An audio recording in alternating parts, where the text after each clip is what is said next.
2023. Welcome to this General Committee meeting this evening. This meeting is being held in person and electronically in accordance with the Municipal Act. The first item on the agenda is a consent agenda. For the consent item, I'll read out the title associated with the recommended motion printed on the agenda. Members of General Committee may ask that an item be held to discuss the matter further. If an item is not held, the motion is deemed to be approved on consent. No further discussion of the item will take place at General Committee, and it will go forward to the next council meeting for consideration. As there are no public meetings, presentations, deferred business, and reports of Reference Advisory Committee, the only staff report is EMT 001-23, the 2023 Business Plan and Budget, the operating portion. Councillor, do I have somebody to hold that, Councillor? Hold, please. Thank you. Held by Councillor Harvey.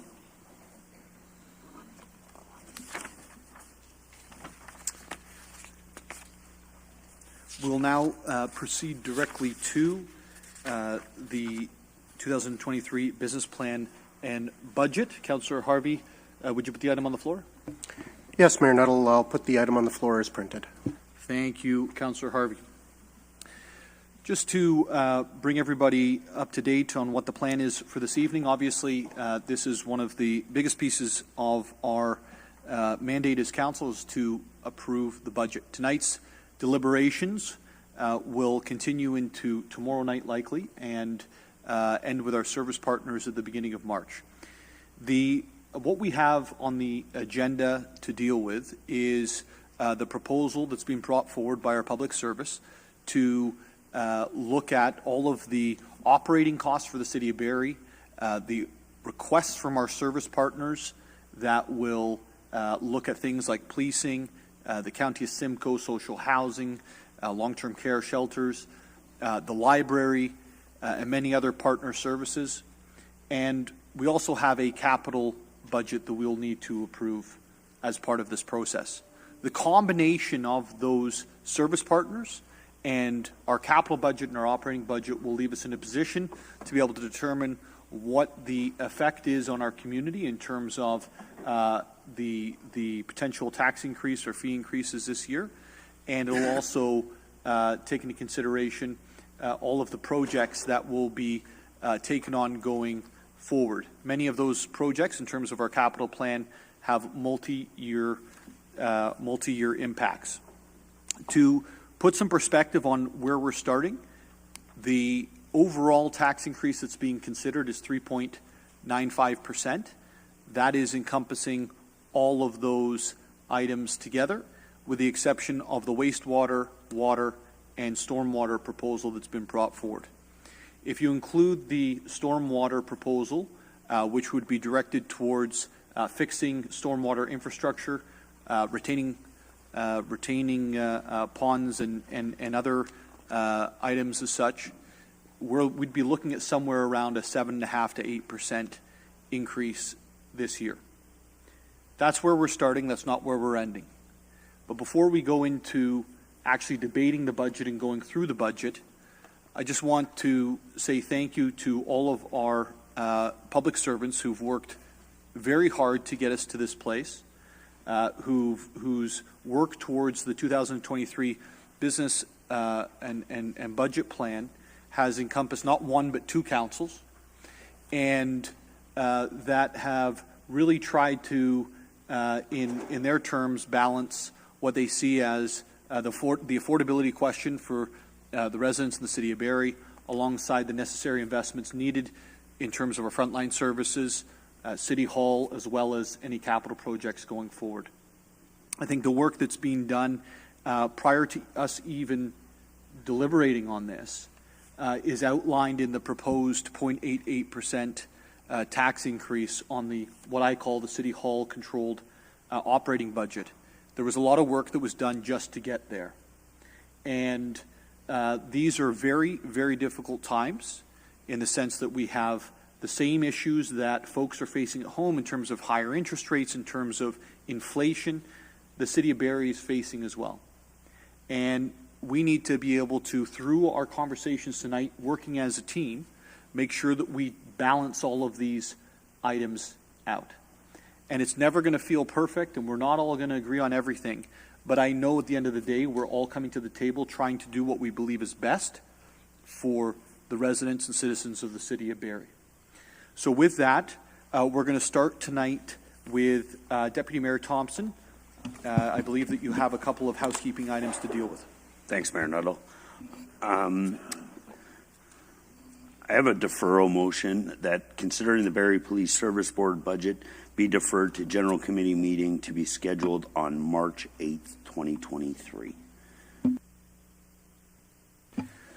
We have an amendment on the floor to EMT 001-23 to consider the Barrie Police Service Board budget to be deferred until the General Committee meeting on March 8th, 2023. Are there any? Yes, Councillor Harvey. Yeah, thank you, Mayor Nuttall. In order to meet my legislative requirements under Section 17, Sub 3 of the Police Services Act, I will not participate in this discussion or vote on this matter. Madam Clerk, is the potential conflict of interest being noted? Yes, Mayor Nuttall. Thank you so much. Are there any other questions or comments regarding the police services budget? Seeing none, all those in favor? It is approved. Deputy Mayor Thompson, your next motion, please. Thank you, Mayor Nuttall. I have another deferral motion of our partner budget request that consideration of the following budget be deferred to General Committee meeting to be scheduled on March 8th, 2023, Barrie Public Library, County of Simcoe, and the remainder of the Barrie Service Partners. Thank you, Deputy Mayor Thompson. The consideration of the following budgets to be deferred to General Committee meeting on March 8th. That's the Barrie Public Library, the County of Simcoe, and the remainder of the partners, which includes the conservation authorities, etc. Are there any questions or comments from members of committee?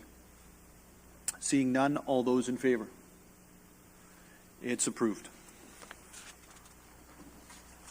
We're now back to EMT 001-23 as amended. I will go now to Councillor Morales. Councillor Morales. Thank you, Mayor Nuttall. I'll put the following amendment on the floor. That's regarding councillor expense accounts. And it reads as follows. To add the following to paragraph 1. That effective in 2023, the expense account allocation for items such as communications to residents for the mayor be determined using a base amount of $25,000 plus 10 cents per person using population projections provided through the Development Services Department instead of the current 6 cents per person. And that effective in 2023, the expense account for items such as communications to residents allocations for the members of council be determined using a base amount of $5,000 plus 10 cents per person using population projections provided through the Development Services Department instead of the current 27 cents per person, amounts resulting in an increase to the tax levy in 2023 of $53,245.65. Thank you, Councillor Morales. The amendment to the budget is on the floor. Are there any questions or comments? Councillor Rittman. Thank you, Mr. Mayor. I was just wondering if the mover would consent to splitting the motion. I'm quite in favor of the increasing the expenses for the mayor, because I think that if we're going to do a circulation of some sort, you'd very quickly spend the money that is currently in your budget. But for the individual councillors, I'm not sure that it's necessary. I certainly haven't experienced it in my past that I bumped up against the top of the budget, and I would I think doubling this budget is just is going a little too far. So if we could split the motion, I would appreciate that. Councillor Morales, before you speak, is it okay if I thank you. So, Councillor Rittman, the concern that I personally had with this was that we had some councillors that were at roughly 3,300 and some that were at 6,700, and the goal was to try to even that out because it became, I think, unfair to some in how they would actually be able to communicate. If council wants to deal with the numbers on the floor, then let's deal with the numbers on the floor. But I do personally believe that there's a a fairness piece for members of council.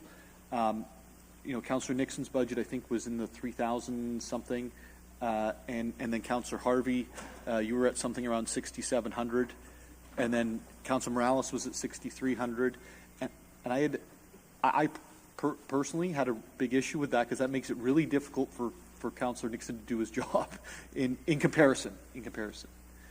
So I'll leave it over to Councillor Morales, but I had personally raised this, and I know Councillor Morales dealt with it after that.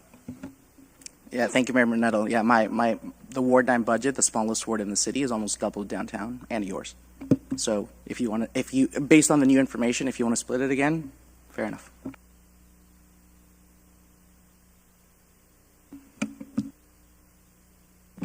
Thank you. Through you, Mayor Nuttall, perhaps to the clerk. I'm in support of the motion because I, too, am one where you did one mail out and that was almost your budget for communications in a year, and hearing that was important for residents and they did like that and usually mail out. Unfortunately, though, but it's still, in my opinion, from hearing from residents, the best way to get information out because of the different modes of technology that people use or do not use. I did want to clarify through the clerk, because through COVID, when we went virtual, town halls, I'm continuing to hear that those are high value add ways in which we're communicating, and those are done jointly by the mayor and members of council for multiple wards, and I thought it was a very efficient way. I'm not sure if that's being planned or not. I'm hoping that continues, but again, I don't believe that was billed to me individually as a member through my expense, and so I'm assuming that type of process, should it continue, would either come through the mayors or be absorbed within our operations, but isn't something we should be considering if we need to ask for that to continue post-COVID. Through you, Mayor Nuttall, to Councillor Kungl. You're correct. The town halls, they were scheduled and administered through the mayor's office during the previous term. There was no expense incurred through your expense accounts for those town hall meetings, unless you were using your newsletter to communicate them happening, but otherwise there was no other expense incurred. So if I may assume through that, I'm not hearing that should be something we're appreciating as an addition to then have to use within this increased money that, all things considered, I would have a full $5,000 as, for an example, allocation to be using for direct communications outside of town halls. It might be joint communication forums with the mayor. Through you, Mayor Nuttall, to Councillor Kungl, yes. And we can work with the mayor's office on getting some assistance in scheduling the town hall meetings throughout the term. Yeah, thank you, Councillor Kungl. And we had the opportunity this week to work on some questions to get some collaboration with the public on feedback on different items. And that, I think, falls in the same sort of neighborhood. I think when the mayor's doing things in the community, it's going to fall into the sub-communities, the wards, and we need to make sure that those things are done together. I'd love to do a telephone town hall or a Facebook town hall or something like that. I think they have great value. So, Councillor Morales. Thank you, Mayor Nettle. Not to delay this one, we have a lot, but one comment from Councillor Rima's questions. If a member of council has a budget that works for them, there's nothing here that says they have to spend it. Also, I don't believe there's any currently, and I'm not proposing any changes, there's no provision that the money rolls over. So if you don't want to spend it and you don't see the need to, that we budget for that, but that goes back to city coffers and that never got spent. So if somebody's maybe on the fence and considering that, it works for me right now, I don't need to see an increase, then there's some flexibility there. That's great. Thank you. Are there any other questions or comments on the amendment on the floor? Seeing none, all those in favor? It is approved.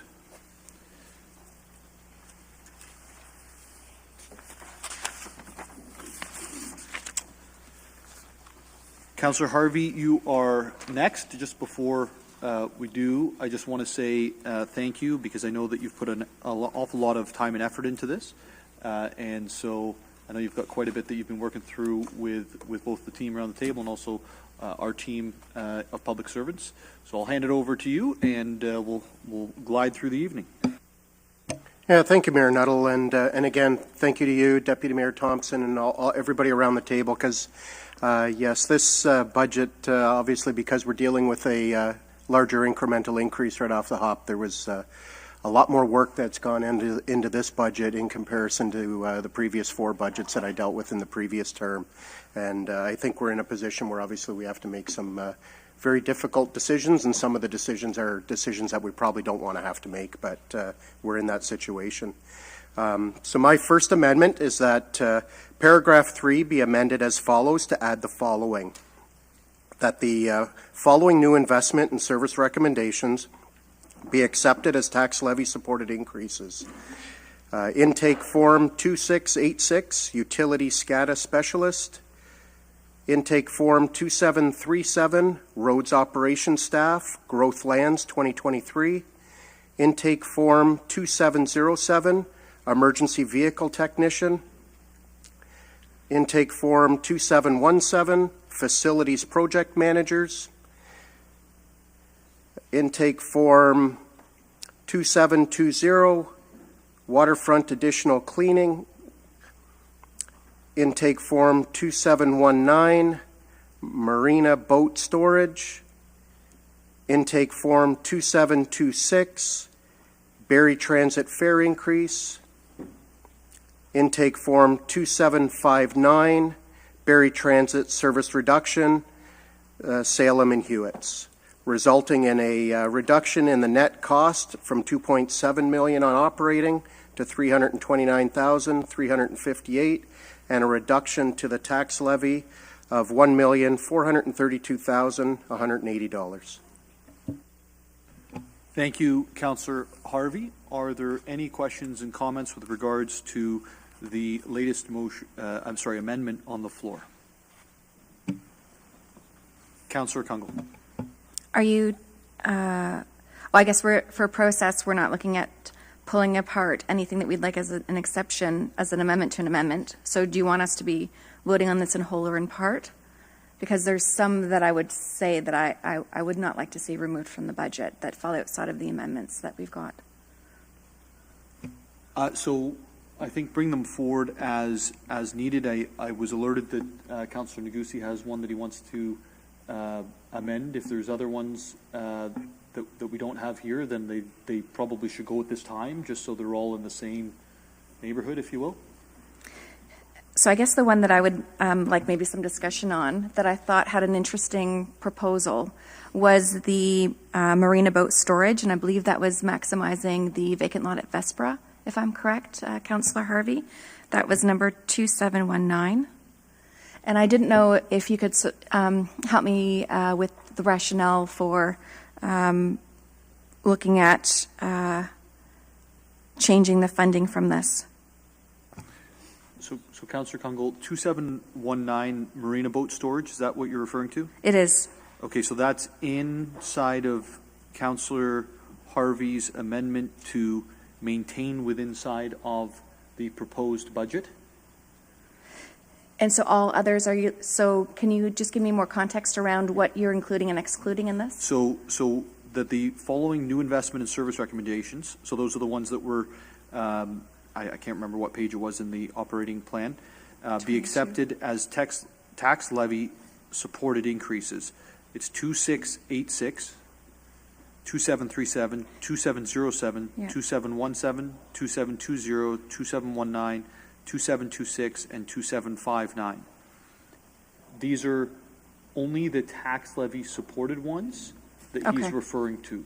Anything that's not tax levy supported, that was reserve supported or otherwise, I don't believe is encompassed in this. Okay, thank you for that clarification. Yeah. Are there any other, Councillor Rittman? Just on that subject, it seems to me that Councillor Kungl does have a proposed amendment to 2726, and that is to exempt the seniors from that. So I'm just wondering whether we should deal with that now or do it later. I can take that now in order? Okay. So I'd like to actually remove 2726 from the proposed amendment, and I can speak to that if you like. But specifically, I'm looking at, should the transit fare increase pass, then I was looking to table an amendment. So if this gets voted down, then I will actually add my amendment. Yeah, why don't we deal within that order, because I think it's cleaner with the prep that's been done on it. Yeah, thanks, Claire. And that makes sense. Yeah. And then we're not trying to wordsmith on the go. And I know that I'll get confused, and that means we'll all be confused too. Councillor Negussi. Thank you, Mayor Noddle. I have amendment to the amendment that the following new service investment and recommendation be approved. Intake form 2744, summer weekend reopening, resulting in an increase to the net cost in bracket operating of 106,634, and the increase to the tax levy of 106,634. Thank you, Councillor Negussi. You have put on an amendment to the amendment, which is to include the summer weekend reopening of our facilities, our rec facilities. This would then, if approved, this will fall in line with the rest of them, which maintains them in the recommended service recommendations for the budget. Are there any questions or concerns? Or Councillor Harris and then Councillor Harvey. Okay, thank you, Mayor Noddle. Just to say that I'm in favor, and thank you, Councillor Negussi, for catching this. I saw that on the new investments service allocation, and when this was taken off last year, those of us who have rec centers in our wards probably heard a lot. And it felt like a little bit like a penny wise, pound foolish with good intentions, but really it did impact residents, so thank you for catching this, and I definitely will support the amendment. Thank you. Councillor Harvey. Yeah, thank you, Mayor Nuttall. Actually, I'm basically echoing what Councillor Harris just said. I know last summer, even those of us that don't have the community centers in our area, which I do in my ward, people that do use them were obviously annoyed that they weren't able to use them during the weekend. So I think this is a very well spent $106,000 to be able to reopen our community centers through the summer months. So thank you, Councillor Negussi. And I know we had a discussion earlier today about this, so I'm glad that you brought this forward. Any other questions or comments? Well, Councillor Negussi, thank you for the amendment. I am in the shape right now to be able to hang out at the skate park, not the rec center, so I don't see that being reopened. I'm just kidding. But thank you. So we'll take a vote on this. Are there, with no other questions or concerns, those in favor? It's approved. We are now on the main amendment to the budget, which is with regards to the new investment and service recommendations. The items are now the 2744, which just got approved to be added in, 2686, 2737, 2707, 2717, 2720, 2719, 2726, and 2759. Are there any other items or concerns or questions before we vote on this amendment? Deputy Mayor Thompson. Thank you, Mayor Nuttall. I have an amendment to Councillor Gary Harvey's amendment as amended by Councillor Negussi, that the following new service investments and recommendations be approved: 2758 and 2687. They were just a little bit of an oversight, and as we were trying to maintain a certain budget and supported by not affecting the tax levy, these are very important to have added in, as Next Generation 911 has been something that we're actually a little bit behind, but we're getting there, and so that's that. And the engineering contract administrator, they are very minimal to the tax levy, but extremely important to the corporation. And there's a third one, that intake form 2798 be modified and approved as followed: 3 temporary 1-year contract positions, senior planner, transportation planner, engineer, and risk management inspector, totaling $288 funded from the reinvestment reserve, 174,939 water rate, and 9278 from the capital recovery with no effect to the, and this is pertaining to Bill 109, as there is very strict timelines, and this is an investment to mitigate the possibility of returning up to $1 million in planning fees. So giving staff the resources, and as they're only part-time, to see where Bill 109 would land, and that possibly that they're not needed for going forward after this year. Thank you, Deputy Mayor Thompson. So just so I can perhaps just rephrase that, so there's 2758, 2687, that's the technology and the engineering contract administrator, and then 2798 are the Bill 109 planners, correct? Yes, Mayor. No, in the intake form, it was for 6, and we've Modified it. modified it. Great. Are there any questions or comments on those 3 items? Councilor Morales. Thank you, Mayor Nuttall. 2798, they're full-time, they're just temporary, right? Okay, not part-time. Yeah, I just want to clarify if people are watching, like you're going to have part-time to address Bill 109, but just wanted to confirm. Thank you. Any other questions or comments? Thank you, Deputy Mayor Thompson and Councilor Morales. We'll now go to the vote. All those in favor? It's approved.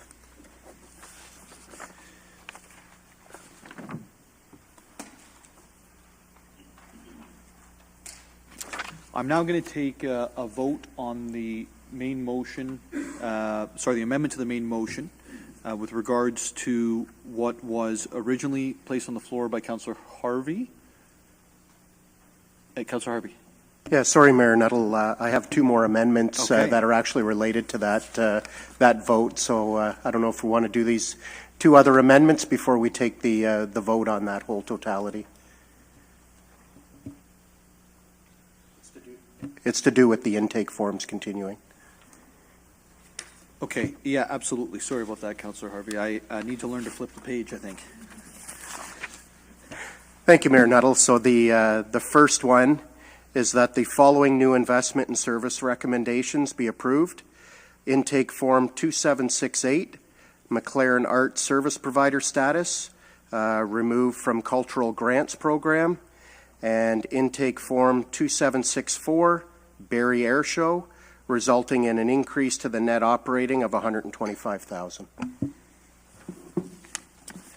Thank you, Councillor Harvey, and thanks for keeping us on track.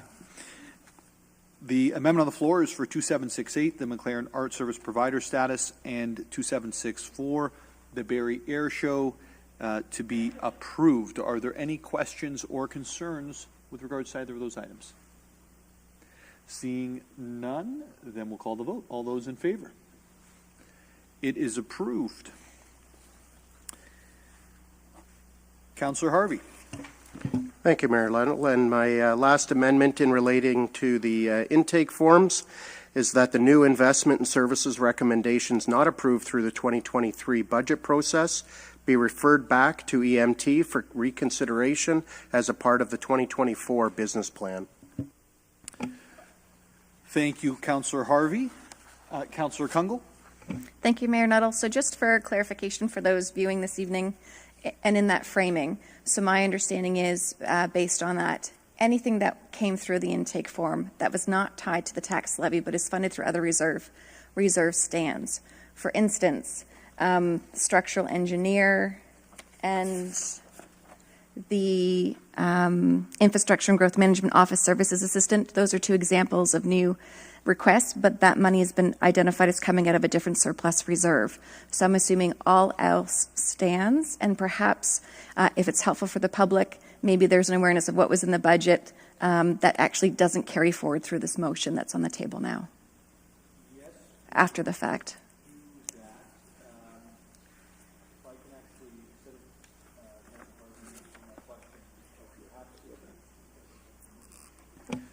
Thank you, Rebecca. Sorry Sorry, everyone. As I was saying, instead of going to Councillor Harvey with that question, the items that are not included, Madam Clerk, could we just identify those? They're the tax levy supported items that haven't been included in the amendments. Mayor Nuttall, I'm going to defer to the treasurer. Yeah. Greg? Through you, Mayor Nuttall, if we could get clarification, just that we call out all the intake forms you are approving, just so it's perfectly clear. There's still a bit of confusion as to what's doing. So we have approved the ones that you've listed, but if we could just do a motion to approve, to call out all of the ones that we are approving, just so it's perfectly clear, if that's okay.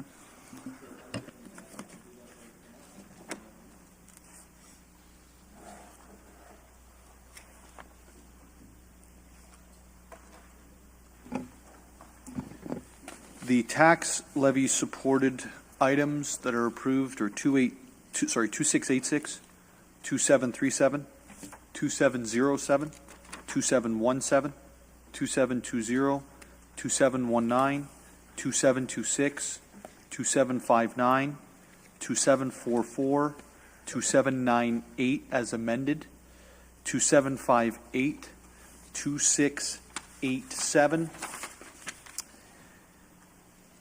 2768, 2764 so far. And if we could just do a motion to call out the other ones that you're also approving that aren't tax levy, just so that's perfectly clear. So those are all the tax levy ones Yeah, so are those all the intake forms that you are approving as council? that are tax levy supported? Yes. All And of if the there are other reserve. ones that are not tax supported, if you're approving them, could we just list those as well, just so it's... So those are, just one moment there, Mr. Mills. So Robert, do you want to go through this?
Okay. I want to amend that. Please trust us with your budget. We are well organized. Deputy Mayor Thompson, so in speaking with staff, as we just did, the question has been asked of the items that have been approved but haven't been outlined so far that were either reserve or capital recovery or other types of funding.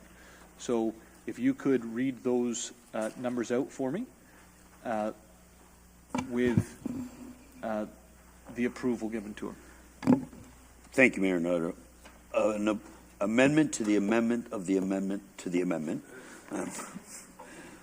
that intake form 2723, a structural engineer, be approved. And this is just fully supported, not part of the tax levy. And the other one is 2799.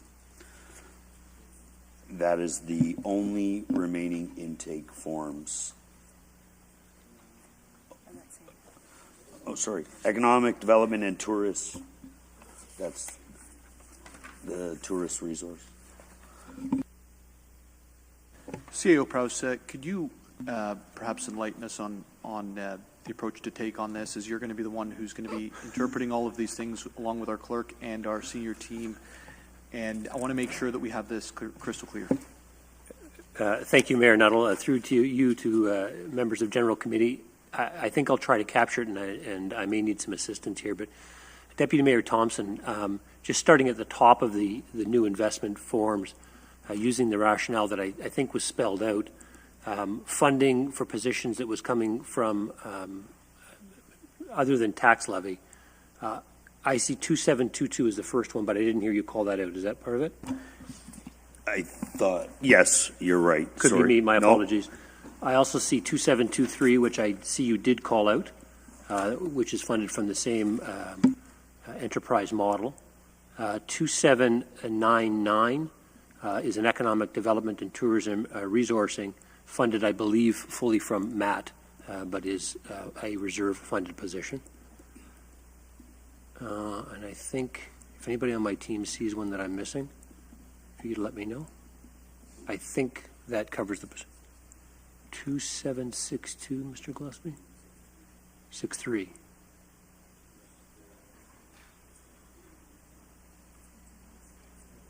Oh, yeah. I think that's a call for council, but that is a split funding, tax levy and capital recovery. I'm not sure if it's council's desire to move that forward. Thank you, CAO Prowse. That is all. Madam Clerk, would you like a vote on those items to be recorded to ensure that they are actually included in the budget? Yes, please, Mayor Nuttall. Okay. So the item has been put on the floor by Deputy Mayor Thompson to include the non-tax levy supported positions. I think we're clear as mud on that. Is there any other questions or concerns before we proceed with those? We'll start with Councillor Harvey, and then we'll go over to Councillor Morales. Yeah, thank you, Mayor Nuttall. I have another amendment to the amendment now that this has kind of played out a little bit differently than what I originally had thought it was going to, and that would be to remove intake 2799, economic development and tourism resourcing position, until such time as the sports tourism master plan is presented to council for further consideration later in 2023. Thank you, Councillor Harvey. Councillor Kungl. Thank you, Mayor Nuttall. In the past, we have considered that sometimes when there is a full-time FTE salary position, as that one is set before us, Councillor Harvey, we've talked a bit about forecasting when there would be a hiring in the quarter. So I'd like to check with staff, although I'm hearing a deferral of committing to it until we know more in year. Should we be approving pending ability to move forward a quarter or half of that salary position if there's still the intention to see it funded somewhat in 2023? CEO Proust, I think the question from Councillor Kungl is if it's anticipated to be hired after there's a plan put forth, is it recommended to maintain it within the budget? In full or in part, thank you. Just so we don't lose the whole salary in 2023, should it be reduced, would it at least be to maintain a quarter of that salary so it can move forward if it is supported? Through you, Mayor Nuttall, to Councillor Kungl, and subject to correction from my finance team, I believe because that position is funded fully from the reserve, Council, should they choose not to move forward that position today, could move forward with that position mid-year, since you're drawing the funding from that MAT reserve, assuming that that funding is in place. Thank you. So I've got no concerns then if that's fully funded through the MAT tax and that is available in the year. Councillor Harvey? Great. Thank you, Mayor Nuttall. Yeah, just a little bit of rationale on this. My understanding is part of this sport tourism plan is also going to outline roles and responsibilities when it comes to Tourism Barrie, along with the city itself. And that's why I say it's just best that we pause for a few months until we have that plan presented to us. And at that time, we can then make the decision moving forward, opposed to using MAP money immediately and making a different decision after the plan is presented to us. Thank you, Councillor Harvey. Councillor Morales? Thank you, Mayor Nuttall. I was just going to question why we were adding the position, so Councillor Harvey's amendment essentially achieves what I had intended. Thank you, Councillor Morales. Are there any other questions or concerns from members of council? Seeing Councillor Kungl. Thank you. One last question.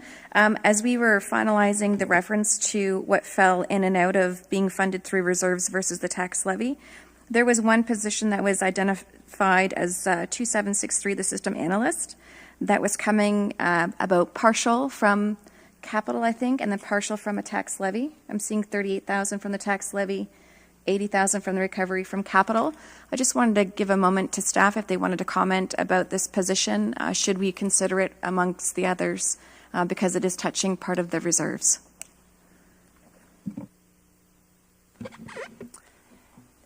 Through you, Mayor Nuttall, I'm going to ask Ryan Nolan to comment on the position as it's in his department. Thank you. Through Mayor Nuttall. The position is in place to support all of the new things we've done for citizens on our website and through our different portals to access various services. Through COVID, we obviously accelerated many of those items, and we never really looked at a long-term sustainability plan because we didn't have time to. We just said we need to do this, go, and we're at the time where we need some extra resources in order to support all the things we brought forward, as well as continue to advance what we had in the longer-term roadmap anyway, to continue to add more services to our portals, as well as making things available pretty much 24/7 for citizens as much as we can, and businesses. If I may follow up, because I appreciate that, but I do see that 2023 is very different about where the dollars then pull year over year, and it moves into a full tax levy position by 2025. So I know that these are intended to be, I believe, full-time permanent. I'm not sure if there's a will of council for at least to support workflow and activity, should it be a temporary position with 75% or so of the salary coming out of capital, not tax reserve, at least for this year.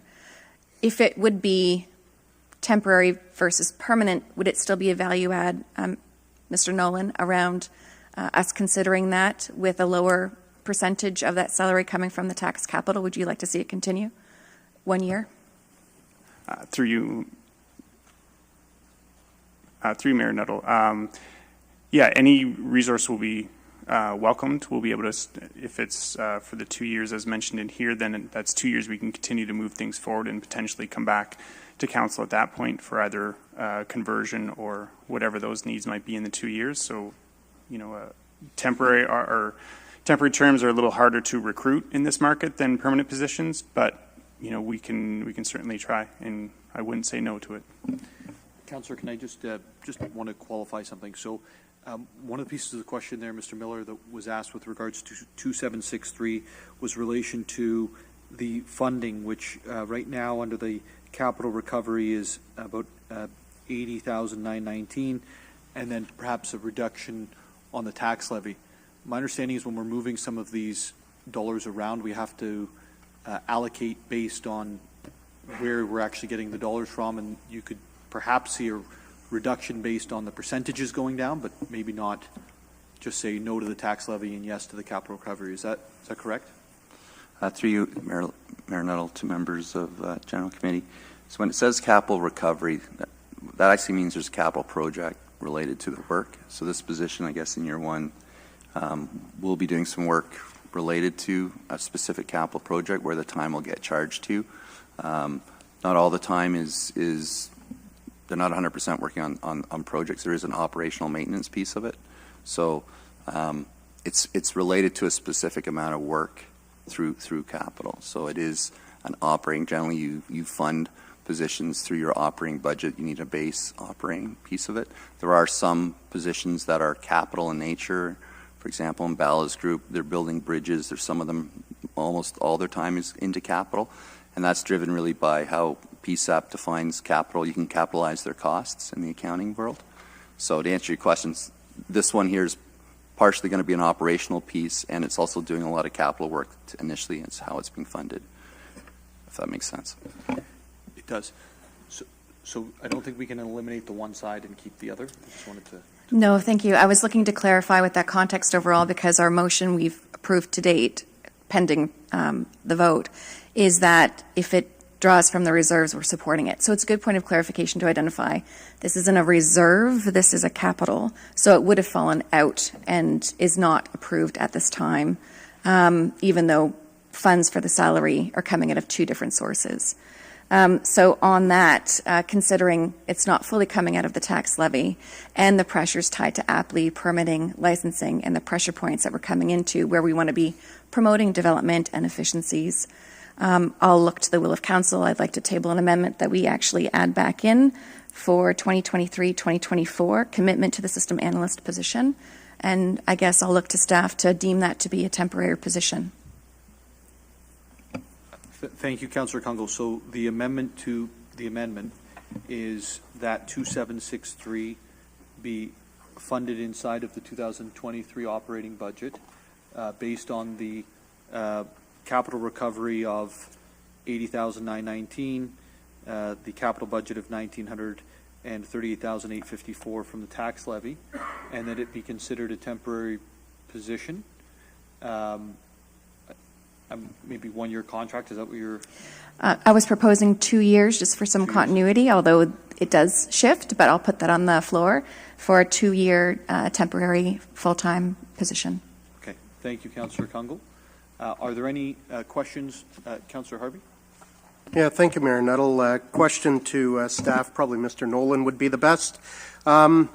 Just looking at the roles and responsibilities of this particular position, it speaks to APLI, which is a web application that we've already got up and running. I don't know if there's new pieces to it that would be launched as a result of it. And then it speaks to citizen experience management, which I'll be straight up. I have no idea what that actually is speaking to.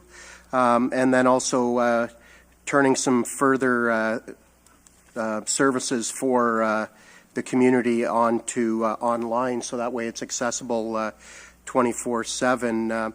I'm just wondering if you could speak to the roles, responsibilities, and any potential impacts if we don't pass this amendment. Sure, through you, Mayor Nuttall. From the APLI side, we do We are continuing to expand that project. However, there is capital funding that is funding those resources. What we have out already that require some maintenance and continuous improvements, obviously some of the development bills going around and making changes, modify some of the forms and fields and submissions that we need to do. Generally not massive amounts of work, but enough drops fill a bucket. For CEM, that is our citizen portal. So where Service Barrie directs a lot of staff or a lot of citizens to, where if they want to fill out forms, potholes, graffiti, garbage in parks, all those things that a citizen could just go to and do either from their phone or from a computer or wherever they want, whenever they want. It's to continue working on those, and there is a longer plan of more things to add into that, as well as deepen those integrations into our back systems so that it's not just a form up front for a citizen to put something in, but that actually ties into our back-end systems that actually drive work. Our potholes is a good example. That's a high-frequency thing. When a citizen puts in something through the portal on a pothole, that actually goes right into operations work queue in CityWorks, one of our internal systems, so that the next morning the foreman or the lead in that crew already sees that it's already built. Plus, we have when they finish that work and close it out, there is a feedback loop back to Service Barrie that's actually closed. So it's tying all those bits and pieces and really narrowing that gap from a citizen request to the actual people doing the work within the city and trying to shorten those times and keep improving how quickly we can deliver services. Great, thank you. And just a follow-up, if I could, Mayor Nuttall. Just when it comes to the recovery from the capital piece, obviously, year one, it looks like it's just over $80,000. Year two, it's just over $35,000. And then once you get into year 3 and 4, it's zero. Is that just because you're not able to project what that individual would be doing from a capital side of things as we get further down the road? Or I'm just trying to get to some justification here as to, because we're seeing a shift from the tax levy being a small part of it in year 1. However, the tax levy is shifted to being the larger part of it come year 2. Through you, Mayor Nuttall. The funding for IT 1025 is our external website, so that is the capital piece of it. That is a fixed length capital project, kind of one-time cost of getting up a lot of our external website. The website, obviously, but they wouldn't work as much on that, but the Citizen Portal, Apply, and a few other things that we have on the go. As that funding runs out and that project comes to close, that's where, excuse me, that's where that tail off of the capital recovery comes in and a flip into sustainment mode. So it won't be necessarily building as much brand new stuff as we will be initially with the capital funding, and it'll be sustaining things that have already been built and making modifications and optimizations to the growing portfolio of digital offerings that we'll have are going to need that support of, hey, we need to add a new rec center into these fields, or we need to add new rec schedules, or we need to add new parks as new parks come along, or new roads as new roads start developing potholes. So all of those things take a little bit of work, and the point of kind of tapering off the capital piece of this was both it aligns with the funding and the timing of the project of bringing on new services and abilities in our digital capabilities, and as well as moving to, we will need resources to support this, which would be more falling aligned to my understanding of the accounting. That would be more aligned with an operating cost as opposed to trying to come up with a different capital to continue funding these. It would be operational costs to maintain existing capabilities. Great, thank you. And just one last follow-up. If council didn't approve this, I assume the user experience that our residents have wouldn't actually be impacted, is kind of what I'm reading between the lines here. Am I correct in that assumption? Through you, Mayor Nuttall, our existing things would not, they wouldn't stop working. We do have staff that would keep those going.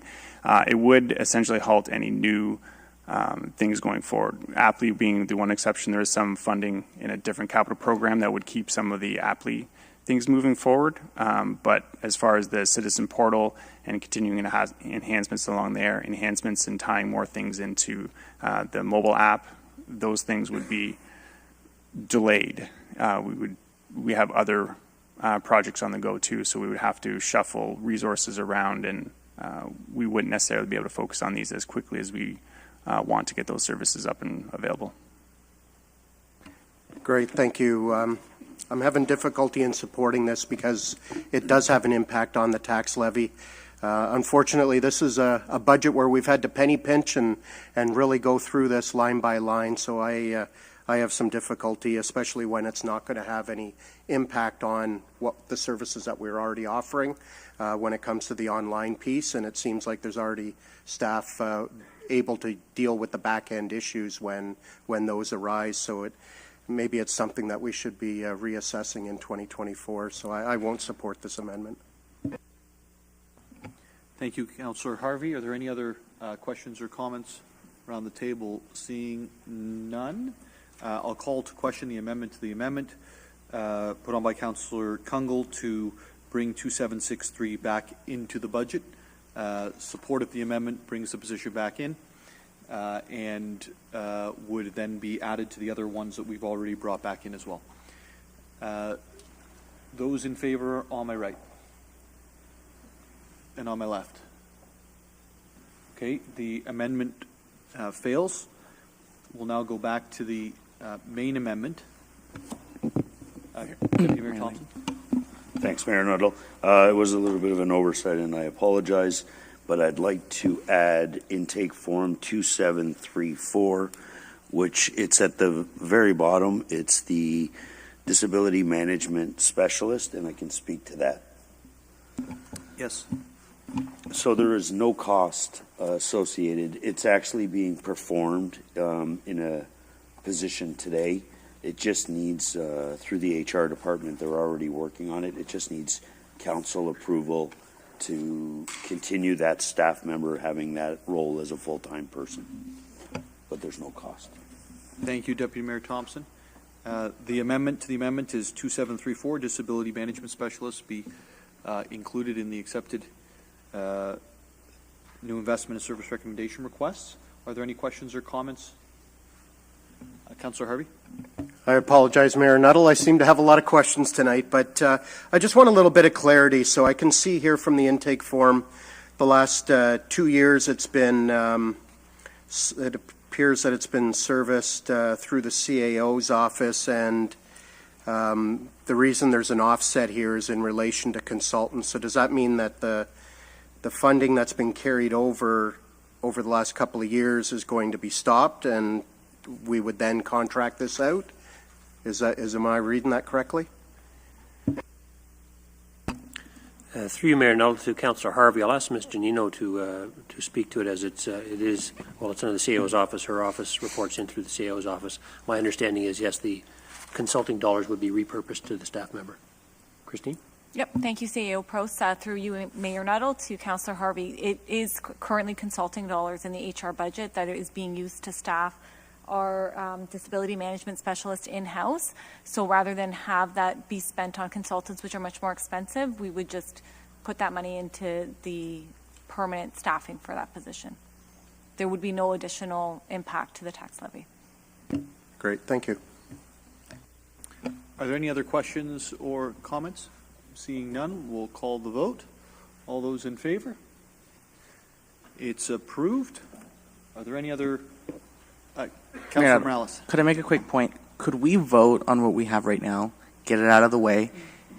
Yeah.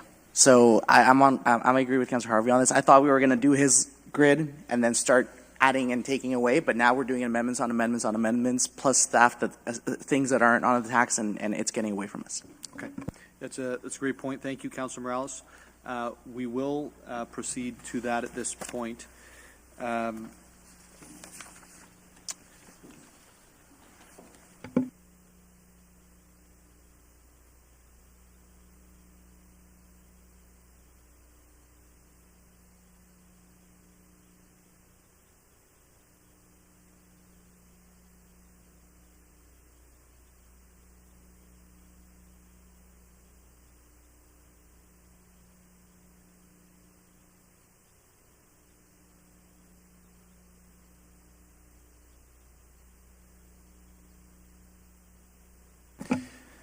Okay, members of council, so where we're at right now is as amended, the amendment as amended I think I'm missing one of the amendments when I say that,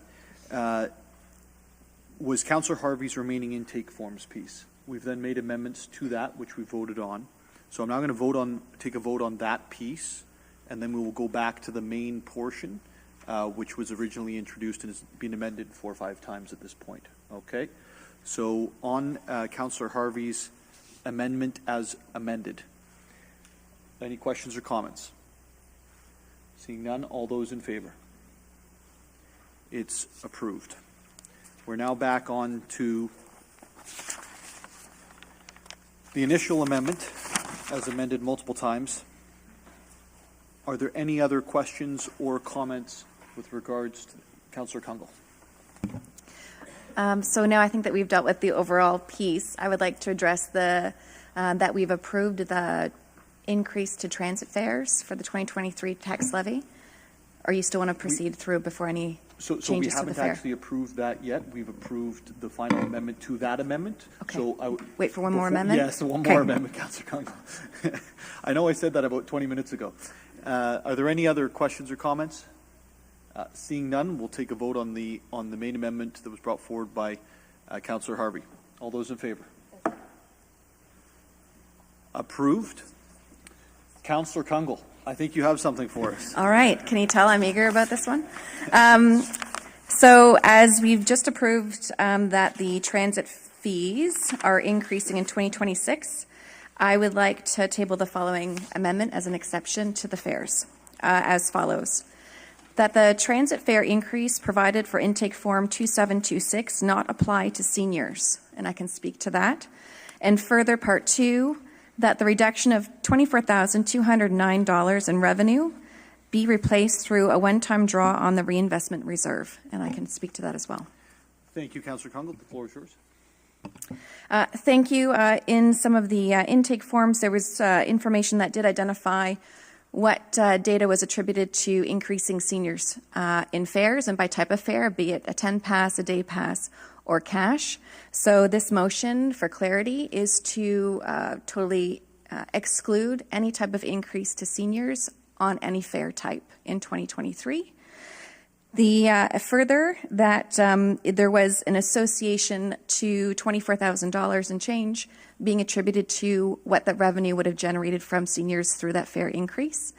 So if council would like to remain whole and replacing that amount of money, then it would be a one-time draw from the reserve to make up for the loss.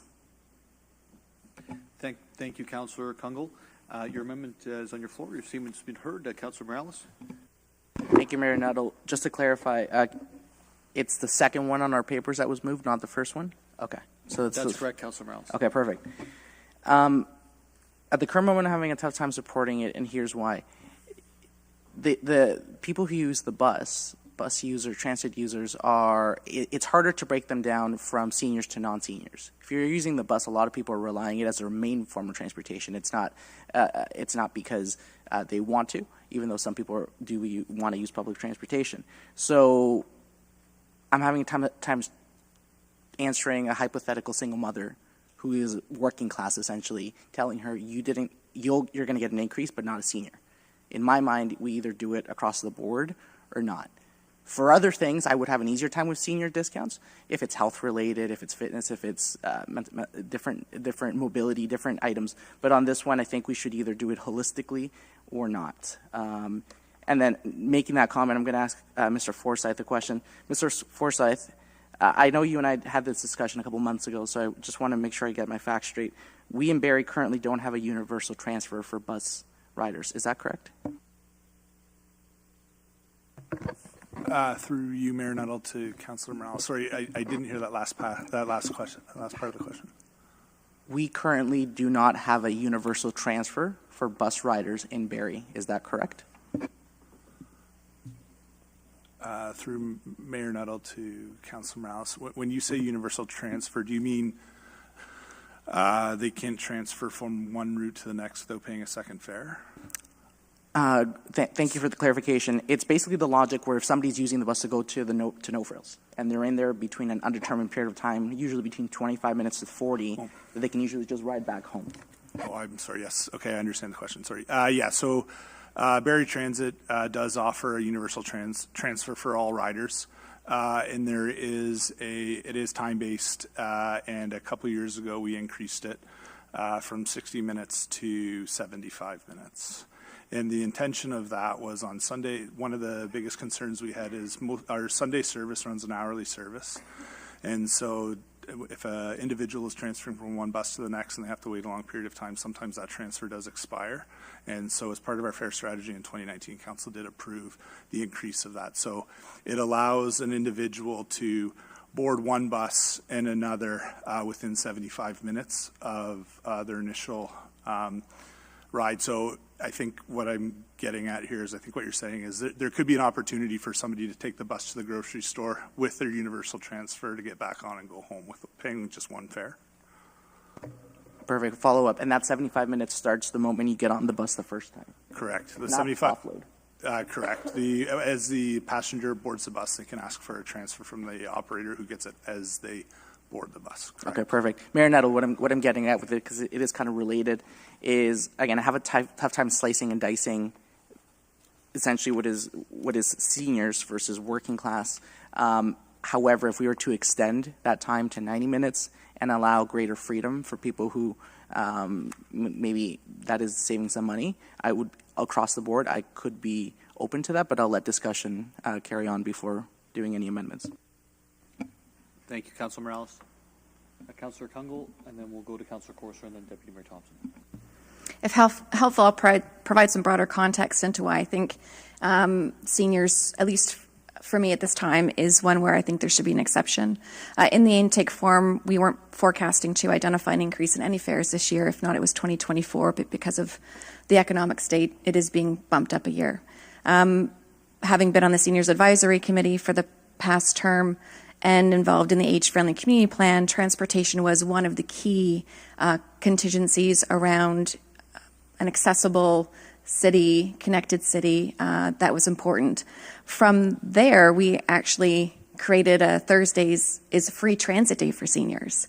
So we do have very specific supports within that subpopulation group being seniors, where we have made significant considerations to reduce transportation costs because of the impact.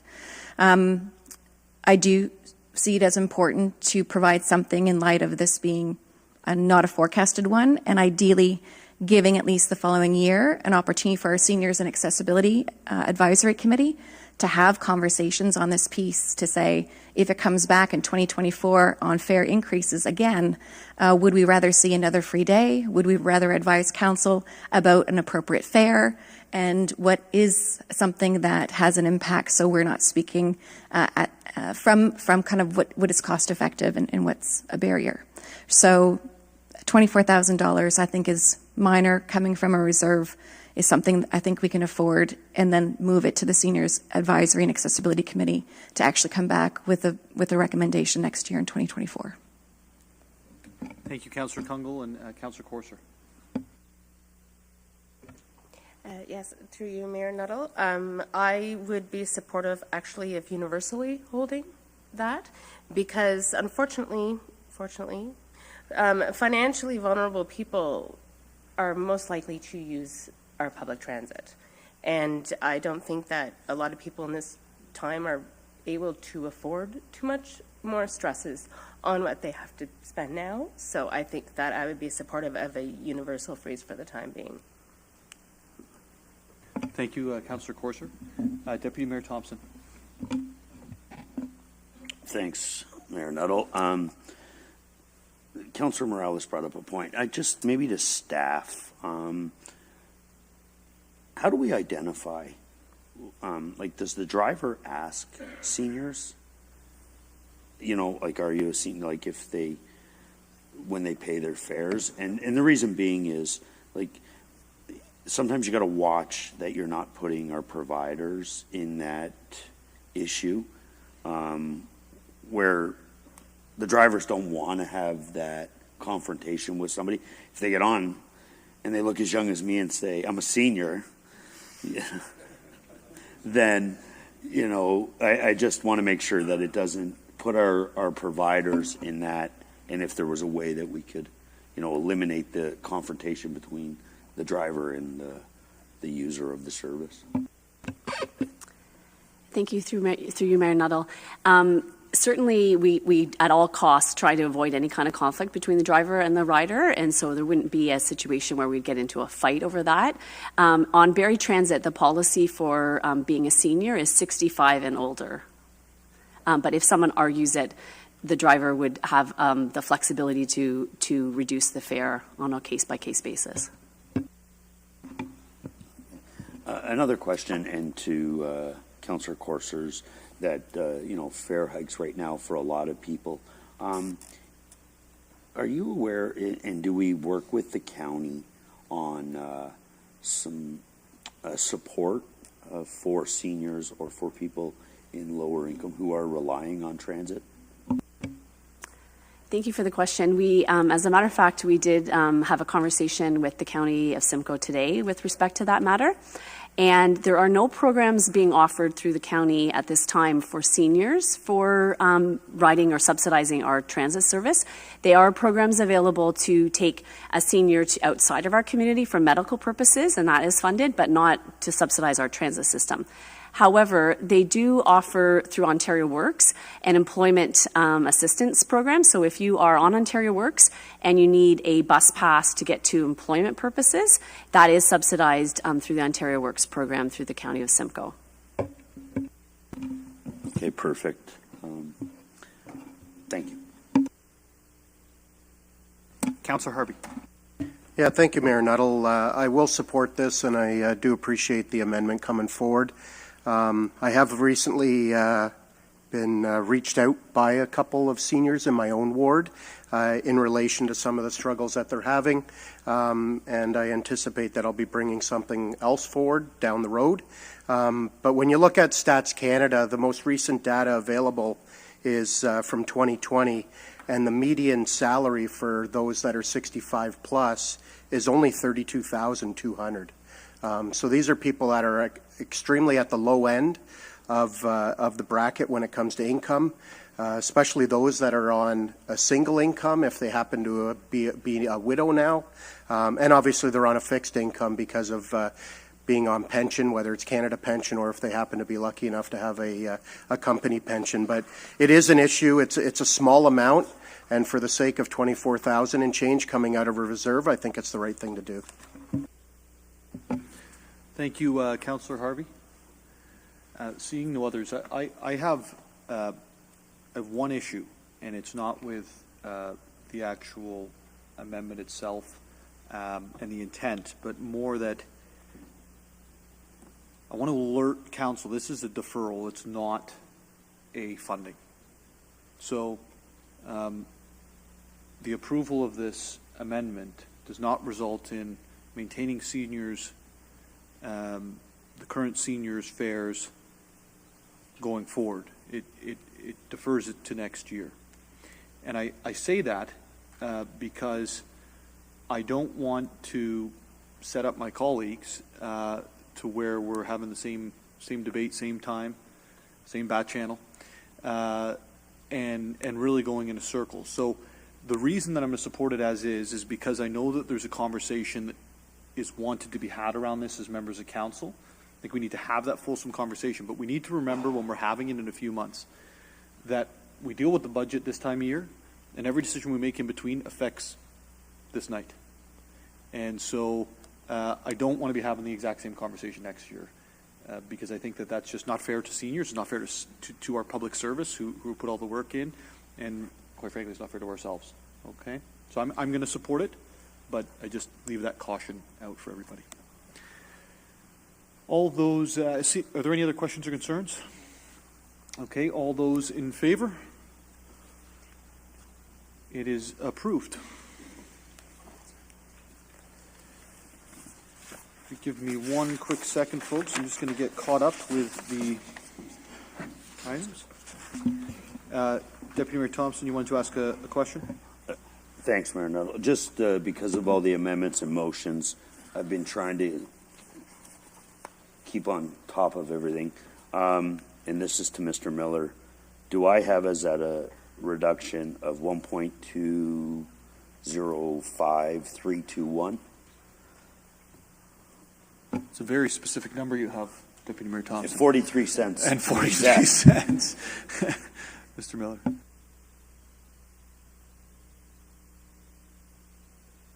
Sorry, through you, Mayor Nuttall. Could I ask Deputy Mayor Thompson just to repeat his number? $1,205,321.43. That's exactly what I have, so we're good. You're either both right or both wrong. We will now move on to Councillor Harris. I believe you have an amendment. Councillor Point of order. Harris? Councillor Kungle's other transit fee amendment, was that, is she intending to put there, or was that just hedging the bets? Okay. Councillor Harris? Thank you, Mayor Nuttall. I'll put the following amendment on the floor, and it reads that intake form 2768, McLaren Arts Center, service provider status removed from cultural grants program be amended to provide $165,000 funding commitment to the McLaren Arts Center funding by removing $125,500 from the Arts and Culture Investment Fund and the remaining $40,000 funded from the Reinvestment Reserve. I can speak to that if you need. Go ahead, Councillor Harris. So thank you, Mayor Nuttall. I think most members of council have kind of seen the rationale and the work that's been put in by the McLaren as it relates to their budget, their funding, and solidifying the operation. So without getting too much detail, certainly be able to answer questions, but hopefully that this change makes sense and it's a good foundational decision for the arts community. Thank you. Any other questions or comments? Deputy Mayor Thompson. Thank you, Mayor Nuttall, and thank you to Councillor Jim Harris and also Councillor Nixon. I know Councillor Harris has been on this board for 4 years, and he's watched the transformation of great business decisions, and this is the stuff that you really like to see from some of our boards. They made really tough decisions, and they've done very well. And they looked at some of the services they were providing that were actually losing money. And if you look and follow, their actual budget requests have went down since 2019, I think. And I'm not saying this is rewarding them, but you know, it actually allows them to concentrate on the arts and do what they're supposed to do. And like I said, it's nice to see, you know, volunteer boards really strive to do great in our community. And the question really is, it's, you know, do we want to have a city with an art community or we don't? And I'm going to be in support of this. So thank you.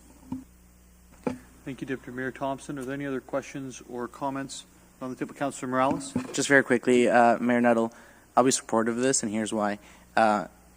You know, actions speak louder than words, and I'm seeing action from the McLaren. They came and presented a year ago about their funding. I asked some pretty tough questions that night, and what I see now, amongst many things that they're doing, but one of the things that stands out to me was the Lazy Tulip Cafe opening there. That's what I like to see. I like to see public-private partnerships of sorts that are creative, that fills a space, and I think that the addition of that business there is good for the business, it's good for the space, it's good for the city, it's complementary to the use of the Art Center, and it's further getting them closer to long-term sustainability. So this allows them to focus a little bit more. So I'd like to see more of that, so I'll be supportive of the amendment.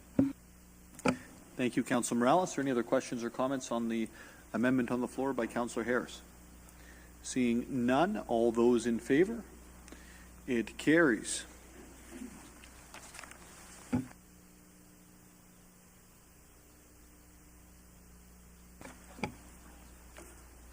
Councillors Hamilton and Kungl.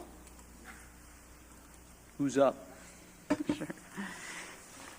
that paragraph 1 be amended by adding the following section, that 200,000 or 20,000 per ward in one-time funding be dedicated to support ward-specific initiatives, including community engagement and ward wellness projects to be funded from the reinvestment reserve, with the projects being completed and unveiled by December 31st, 2025, and that staff report back to the Finance and Good Governance Committee concerning an intake and approval process, with council approval of a process occurring before 2023 summer recess.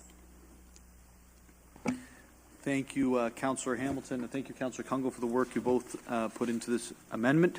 Councillor Morales. Thank you, Mayor Nuttall. I'd just like to propose a quick amendment, switching the paragraph that's 200,000, 20,000 per ward, and switch it to 25,000 per ward, and I can speak to the amendment. Go ahead and speak to it. Thank you, Mayor Nuttall. So the amount, my understanding, it's the amount in the previous term per ward was actually 22,500. So this is actually is a small decrease, and just some context for the new members of council. So as you know from your own newsletters, from beginning your roles, costs are going up. And I've interacted with our Parks Department when I try to find projects in my ward, whether it be tree plantings or this or that. And it always surprised me how much not only costs are going up, but you always have to remember the 13% tax. So it's a small amount that does make a big difference. It can mean the difference between you doing one critical mass project versus having to just avoid it and going and getting a couple speed cushions. Or if you want to, you can just get more. So this puts it a little bit better. Some more context. I actually spent probably half my community fund in other wards, specifically Ward 2 and 3, and that's just something I was happy to do. I was actually very fortunate because the previous Ward 10 councillor then spent his money in Ward 9. But this is just something that I just want to make sure we can do wholesome projects. And I do like the part, so kudos to Councillor Kungl and Councillor Hamilton, about it going to the Finance and Good Governance Committee in order to ratify the process and how this money is spent. And I think just the final conclusion to my comments are, if a councillor doesn't need to spend that extra amount, they can always choose not to spend it. Or depending on how the rules are ratified, maybe share it with another ward if there's a project on a perimeter. So those are my comments. We have an amendment on the floor to change the total cost of the fund from $200,000 to $250,000, which would take the ward expense accounts from $20,000 to $25,000 over the course of the 4-year term. I was just wondering, perhaps, Councillor Morales, if you could also add into your amendment just a housekeeping to change it to Finance and Responsible Governance Committee. And is that okay? Yes. Wonderful. And that small change there. Are there any questions or comments with relation to Councillor Morales' amendment to the amendment? Councillor Harvey. Yeah, thank you, Mayor Nuttall. Just a few comments, just so that way people watching understand. Like, I mean, obviously here we're picking away at things, trying to lower things, but here's something that that we're actually going to increase, and it has no impact on the tax levy. This is coming from a reinvestment reserve, which is exactly what this reserve is for. And we've seen the positive impact that, because last term was the first time it was done, and we've seen the positive impact that it had on various wards, because each ward has its own unique items that people would like to see, whether it's radar boards, whether it's more of the permanent speed cushions and things, and that's what this type of thing enables the councillor to be able to do. And I know in my ward anyway, the residents have been very appreciative with the volume of temporary or full-time speed cushions that we've been able to do as a result of this additional funding. So I think this is something that's definitely the way to go, and I will fully support it. Thank you, Councillor Harvey. Any other questions or comments? Councillor Kungl. Maybe just to speak to this in addition, so there's clarity, because I know we talked about what we have spent it on in the past, and also why it's really great, especially for new councillors coming in.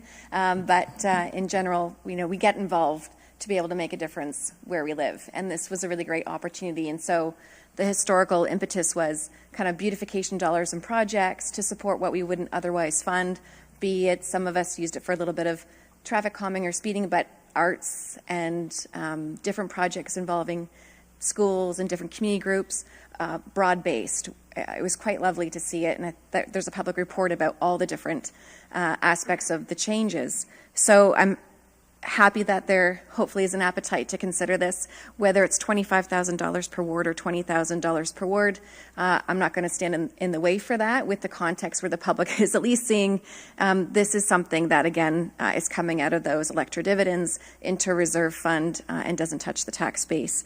But I did want to take a moment to talk about why we purposefully, Councillor Hamilton and I, and through conversations, I think, in general, position this going back to Finance and Responsible Governance Committee is, I think, to some of the comments to Councillor Morales and others, is that there were maybe some loose parameters about how and when we could spend some of this money and some really great collaboration. So we want to make sure that there are clear parameters for the public around how this $25,000 or $20,000 is going to be used per ward and what it should be intended for, because ideally there are some principles there that should be publicly available. Thank you, Councillor Kungl. Are there any other comments or questions? Seeing none, I did want to comment on this. I inherited this program inside the mayor's office when I was elected in October and took office in November. And I don't think this is a program that should be run through the mayor's office. I think it's a little bit difficult for either the mayor or the mayor's employees to be managing the requests of members of council and to be then responsible and accountable for them. So I appreciate the work that's been done to make this I think a more streamlined but accountable approach to having an impact in the places that we live and in the places we represent and the places that we spend so much of our time. So thank you for doing that. In terms of the dollar amount, which is the amendment on the floor, I don't have an issue either way. I think initially we were talking at this number, and then someone else provided a lower number, Councillor Kungl, and I, being the person I am, said, "Oh, I love that lower number," but it's this is not a make or break, and this is an opportunity to invest in the communities that you're from. The one thing I would ask as we send this through to staff and then eventually through committee is that please come up with a cohesive vision for the city that you can then articulate with inside your ward. And I would encourage folks, whether it's a rule or not a rule, I would encourage folks to make sure we get those dollars inside those wards, because that's the expectation we're setting tonight, not previously, tonight, with regards to it being a ward-specific fund. Are there any other questions or comments? None? All those in favor? It's approved.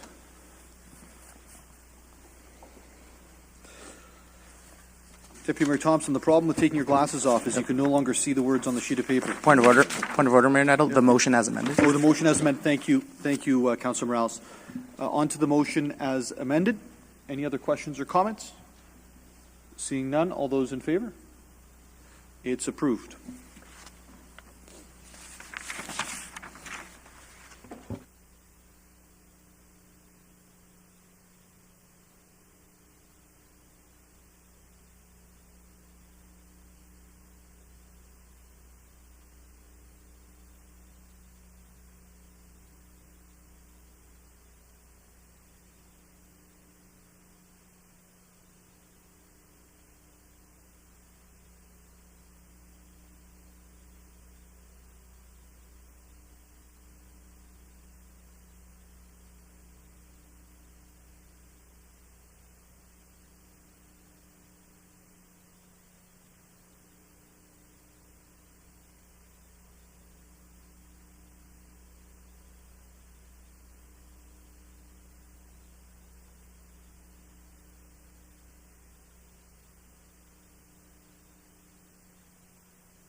Thank you, Councillor Harvey, for the little side chat to get us set up here. You have an amendment that you'd like to put on the floor. Yeah, thank you, Mayor Nuttall. That $1,850,000 related to salaries and wages for the 2022 budget year be funded by increasing salary gapping by $1,387,500 and $462,500 from the tax rate stabilization reserve. Thank you, Councillor Harvey. And this is the, in terms of members of council, this is the final one on your sheet, and then we'll be circling back to the others later. It's the $1.85 million related to salaries and wages for the 2022 budget year be funded by increasing salary gapping by $1,387,500 and $462,500 from the tax rate stabilization reserve. Councillor Harvey. Yeah, thank you, Mayor Nuttall. Just for those watching, just so they understand, essentially in last year we were in negotiations with our unionized city staff, and as a result, obviously, a small incremental increase was agreed upon, and as a result, this is the additional incremental funds that were required to continue to pay staff for the agreed upon 2022 contract. Thank you, Councillor Harvey. Any other questions or comments around the table? Councillor Congo. Thank you. Through you, Mayor Nuttall, maybe just through you to staff, if there's any appreciation for impact this could have when we talk a bit about planning. CEO Prowse. Through you, Mayor Nuttall, to Councillor Congo and members of committee, I think it would be disingenuous if I suggested there would be no impact from this type of salary gapping. Salary gapping presented to council in your budget binder, I think, is $1.475 million, $1.5 million. Frankly, I think staff thought that was probably a stretch, but doable. It's difficult to know what is achievable coming out of COVID. Members of council who've been around for some time will know that prior to COVID, salary gapping was typically around $600,000 to $800,000 a year on what we will call a normal year. It's difficult to know what a normal year looks like anymore. And during COVID, we certainly had salary gapping far beyond that.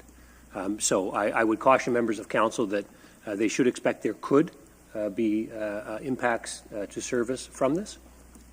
We will do our best to manage them if this is council's direction, and we will report back at the end of the year as to the results. But it is certainly an increase on the salary gapping component. Are there any other questions or comments? Seeing none, I'd like to comment on this, and I find myself saying that almost every time right now, but $1.85 million of a $2.65 million recommended increase for this year was related to, not to new staffing, but related to a collective agreement that was put together in the previous year that was under budgeted for. And so as a city, when we are looking at our budgets, that miss of, I believe, 1.8% in the projections based on inflation and all of the changing environment has not been accounted for in the previous fiscal year in 2022. It's instead being counted in the 2023 year. And, you know, the reality is that when we're looking at the 2023 budget, this has zero impact in terms of positives, and only has impact in terms of costs to then pay for previous year's misses.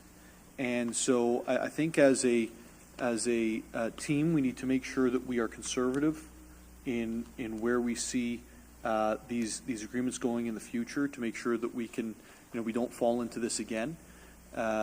And it's a tough thing going back to the taxpayer and saying, remember that budget we passed, hey, we weren't able to meet it. But I think what CAO Prowse is also saying tonight is that they're going to try and they're going to work hard, but there may be, through the year, they'll be able to give us updates, but but there may be some issues in the following year. Let's hope they're not to the extent of 1.85 million next year as they were this year. With all that being said, are there any other questions or comments? I guess one comment, which is, and I'll use it loosely, not to be critical, but it's very specific. And so is it too prescriptive in the way it's stated? And is there a potential step, if it would be of any benefit, to identify, of course, this is the intention that's on the table, and to give staff time to say, in reflecting on this, what could they come back with and still negotiate around this, rather than being kind of a formal outcome? Is there any more conversation that could be had, knowing that, you know, we don't want to carry forward the impact from that 1.8%, but is this too restrictive, and would staff like an opportunity to come back with us to say this is where they could come back with us at a compromise that maybe mitigates some risk? So Councillor Kungl, the problem with that is that we have to set the tax rate, and so what we're, in terms of being prescriptive, or being prescriptive with please aspire to hit these numbers from these places with a backup in the 462,500. But if we're to say not to pass that, but we would then be moving the tax rate around and then not sending it back. So this is what staff have recommended in terms of trying to compensate for that 1.85 million in excess staffing costs from the previous year. So if I may further maybe clarify, not to kind of leave it too loose-ended, but we've deferred some items to March 8th. I'm not sure if staff, and I could direct the question to staff, if there's an appetite to kind of consider it, which is, you know, knowing that this is on the table and is perhaps being favored, would staff like just a deferral of this until we can address it on March 8th if it's not holding up other pieces? CAO Prowse, there's a question with regards to a deferral of this piece, and if there's other options that may be able to be provided around that date. Through you, Mayor Nuttall, to Councillor Kungl and members of committee. While this isn't my recommended outcome, Mayor Nuttall, what I would say to Council is I think staff would prefer clarity of direction instead of ambiguity. And I don't believe you're going to get clarity on March 8th or March 15th, Councillor Kungl. This is going to be some heavy lifting from your staff. I believe that they're up to the task, but it will be indeed heavy lifting. And we won't actually know how the story ends until we basically start to finalize next year's budget, Councillor Kungl. In the interim, if there are challenges, financial or otherwise, we will certainly report back to Council on what they look like and how we propose to mitigate them if we are having challenges. So okay. By way of direction, I think your staff would prefer clear direction, and there's no reason to defer it. Okay, and thank you for the clarity and the dialogue. Thank you, Councillor Kungl. Any other questions or comments? Seeing none, all those in favor of the amendment on the floor? It's approved.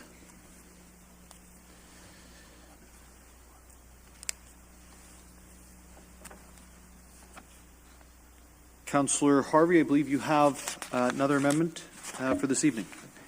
Yeah, thank you, Mayor Nuttall. This one's a big one, and I expect it'll probably have some discussion.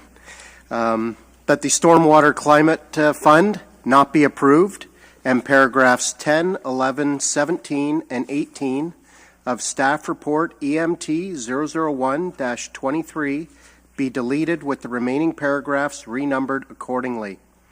That paragraph 1 be amended to add the following sections. That the previous funding from the tax levy of $2,822,322 for stormwater operations be added back to the tax base budget, and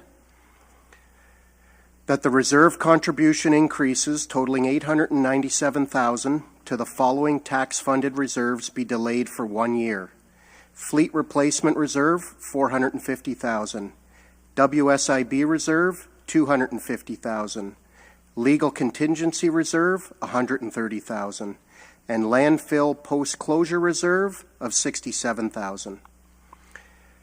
That $200,000 contribution to the DC discount and exemption reserve be reduced to zero, with any total discounts being funded first from any prior year tax support surplus.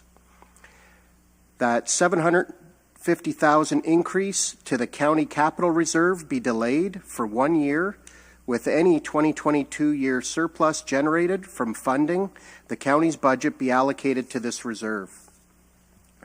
That $975,322 be funded from the tax rate stabilization reserve in 2023 to help offset the costs of transitioning stormwater operations to the tax levy.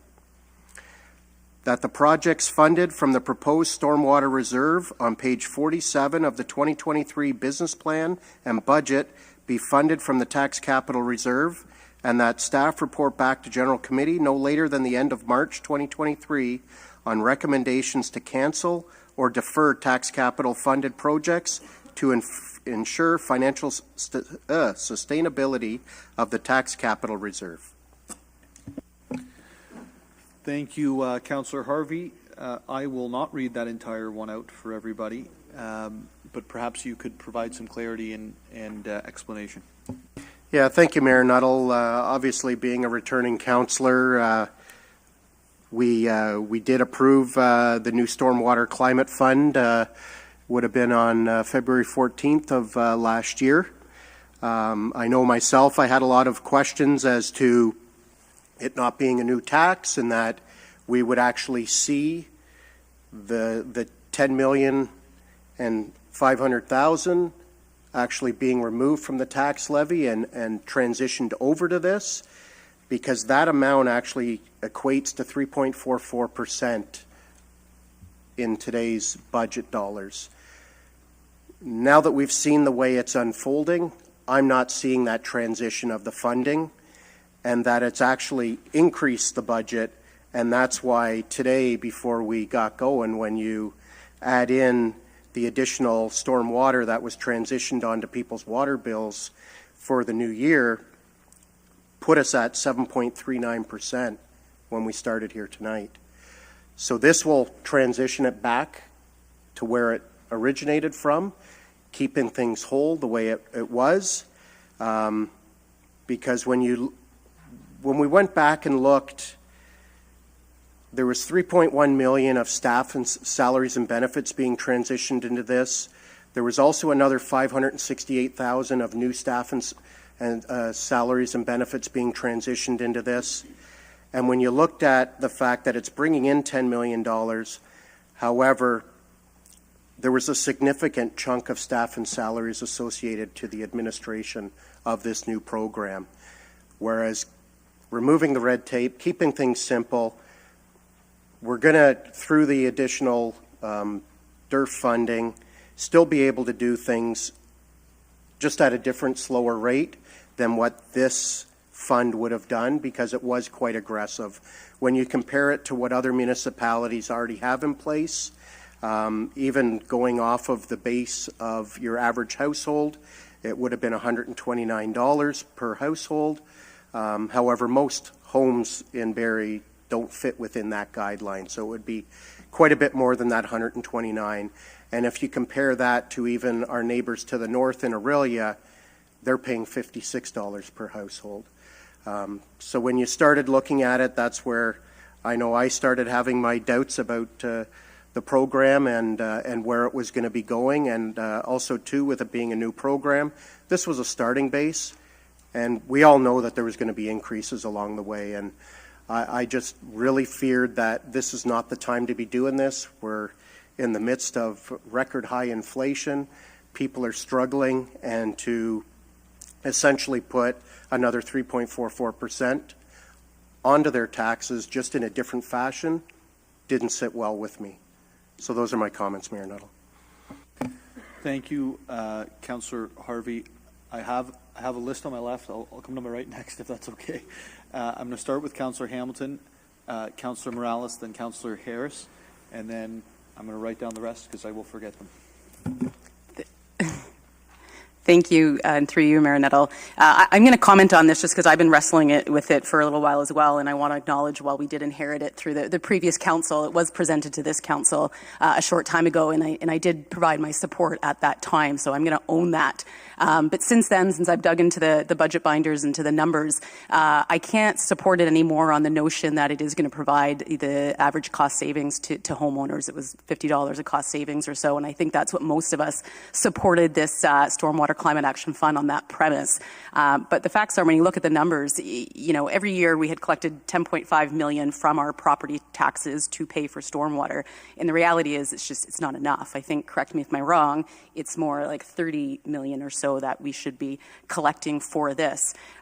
So that left us with a few options, right? You raise taxes, which is never a happy thing to do, or what we proposed to do here was to shift money to create this new climate action fund, and through that we were proposing a more equitable way to charge residents, and I support that notion, right? You're charging residents based on the impervious area, their actual use, and so I think that's why many of us got behind it, and it resulted in an average savings. But if you look at, as Gary said, the cost to run the program, if you look at the fact that rates are obviously going to go up because we know there's a gap between the $10.5 million that we had currently collected through property taxes and what we need.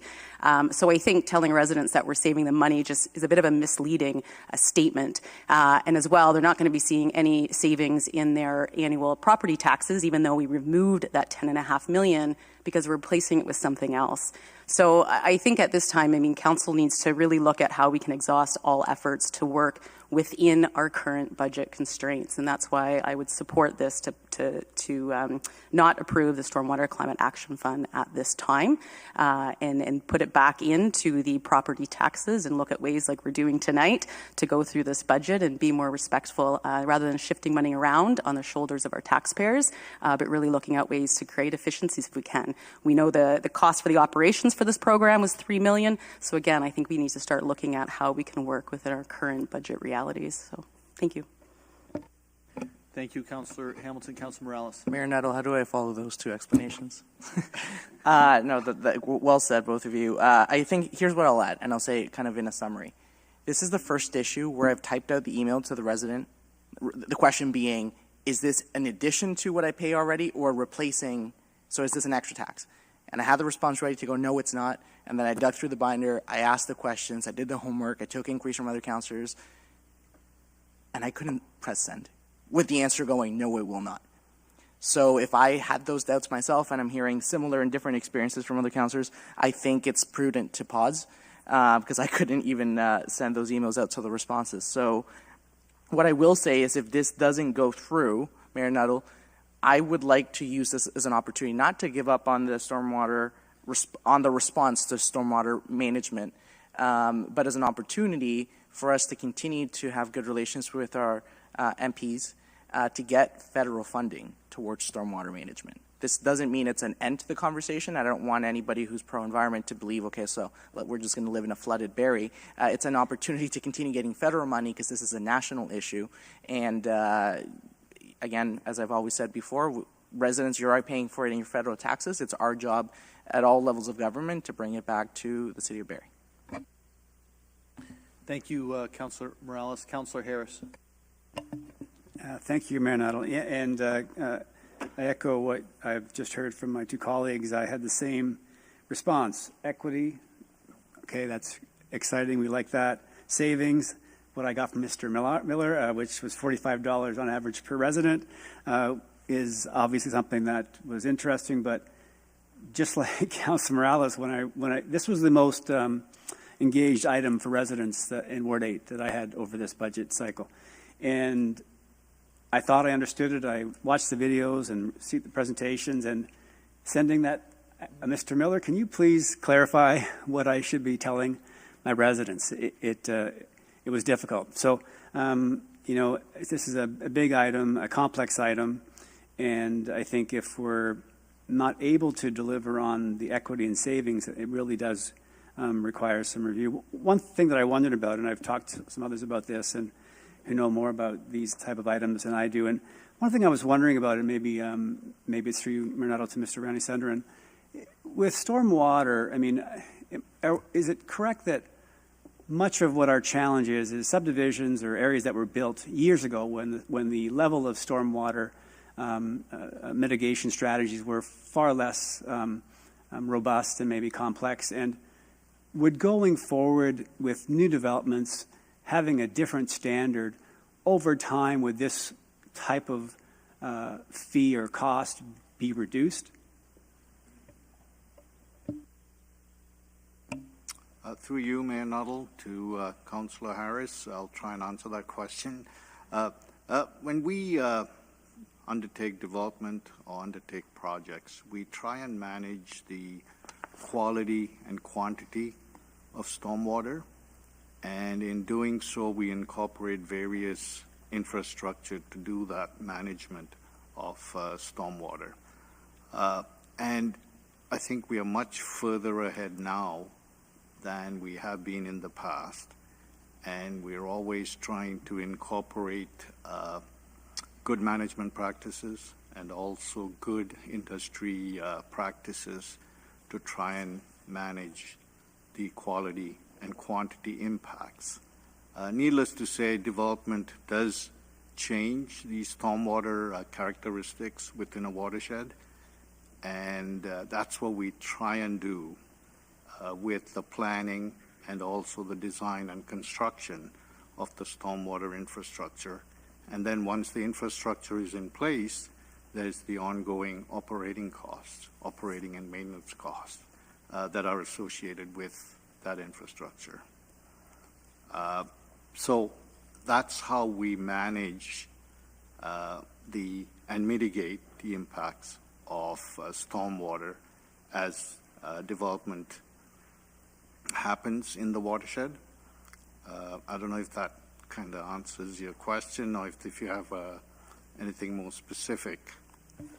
Yeah, thank you. It may have been in the broadness of my question, and I thank you for trying to answer. I guess I'm just trying to get a sense of, over time, are we in a place today where, because of old infrastructure, old design, less complex and effective storm management, the big cost is now because we're catching up from historically underperforming stormwater systems, and that's the big piece now, whereas that might not be as big of a challenge because moving forward, the new ones will have different standards, better efficiencies and such.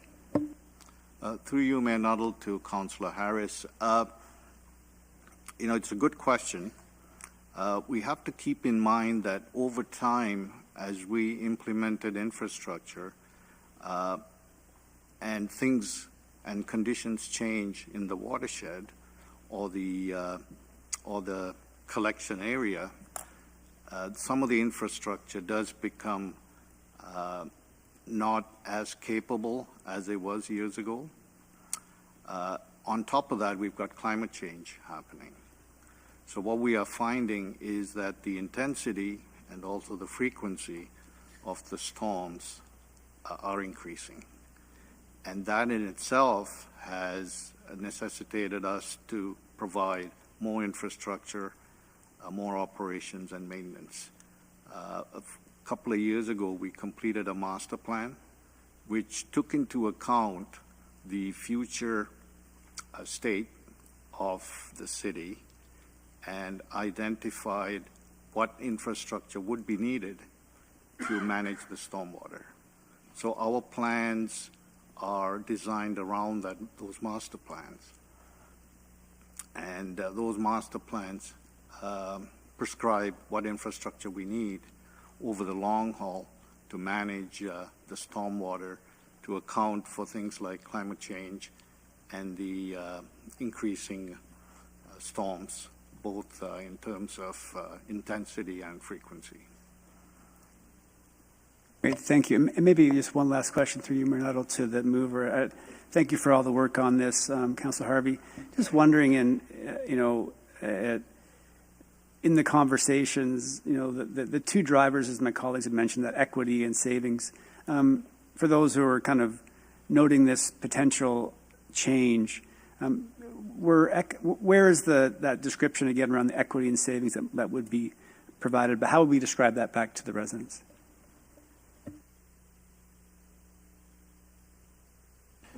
Is that for Councillor Harvey? Sorry, sorry, the mover. Sorry, Councillor Harvey, I apologize. Yeah, thank you, Mayor Nuttall. I thought it was directed at me.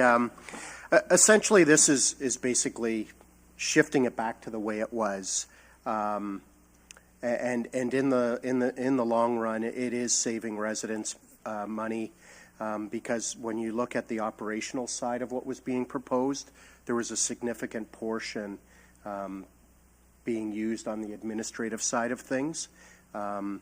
Whereas now that we shift it back, not saying that we might not do something in the future, because like I had mentioned earlier, our friends to the north in Orillia, they just have a flat rate of $56 and change per household. And obviously it wouldn't have the same administrative stuff, because with what was being proposed too, properties, whether commercial or residential, could also apply to be reassessed if they had larger permeable areas that would absorb the rainwater more significant than what was the original assessment, and that's where the red tape and administration really got in the way from what I could see. And I know this isn't just a Councillor Harvey thing. I think I need to make it quite clear.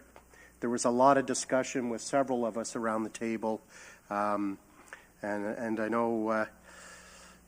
Obviously, with Mayor Nuttall being laid up, we had quite a fruitful meeting with him at his home in relation to this, because it was a huge thing moving forward, not only for our residents but also for a budget standpoint, because it had such a significant impact in the overall game. And I do appreciate the length of time that CAO Prowse and Mr. Miller provided to us to be able to sift through this, because I'll be quite honest with you, it wasn't an easy thing to dig through, and this is how we came to where we are.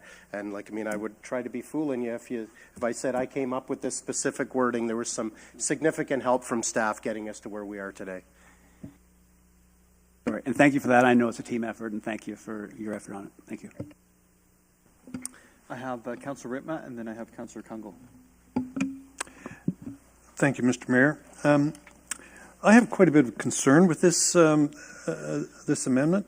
Our staff have worked long and hard to put a program together for us, and I think that one of the things that we have to remember is that whether it's on the tax base or whether it's a service charge like we're proposing here, the money still gets spent, and the money and the water still runs downhill and needs to be dealt with. And so to put it back to the tax base and suggest that we're going to save some money somehow, I think the only way that we're saving money is by not doing the kinds of things that we probably should be doing in terms of stormwater management. And it's not like we're the first municipality to think of this. There are a lot of municipalities, both to the north and especially to the south, that do this. And it seems to me that when you get the bill every month or every 2 months, it's very clear that what you're paying for and how much it's costing you. And I mean, we pay our telephone bill and we pay our hydro bill and we get our water and our sanitary bills in the mail too. And it seems to me that stormwater management is definitely one of the services that residents expect, need, and expect to pay for. I think the other part of it is that it increases equity because single residential homes, and let's talk single family more or less, those kind of homes have a lot more green area and have a lot less paved area than our shopping centers and some of our industrial sites. So what this does is it charges the land uses that generate the storm drainage requirements and shifts that burden away from the residential home.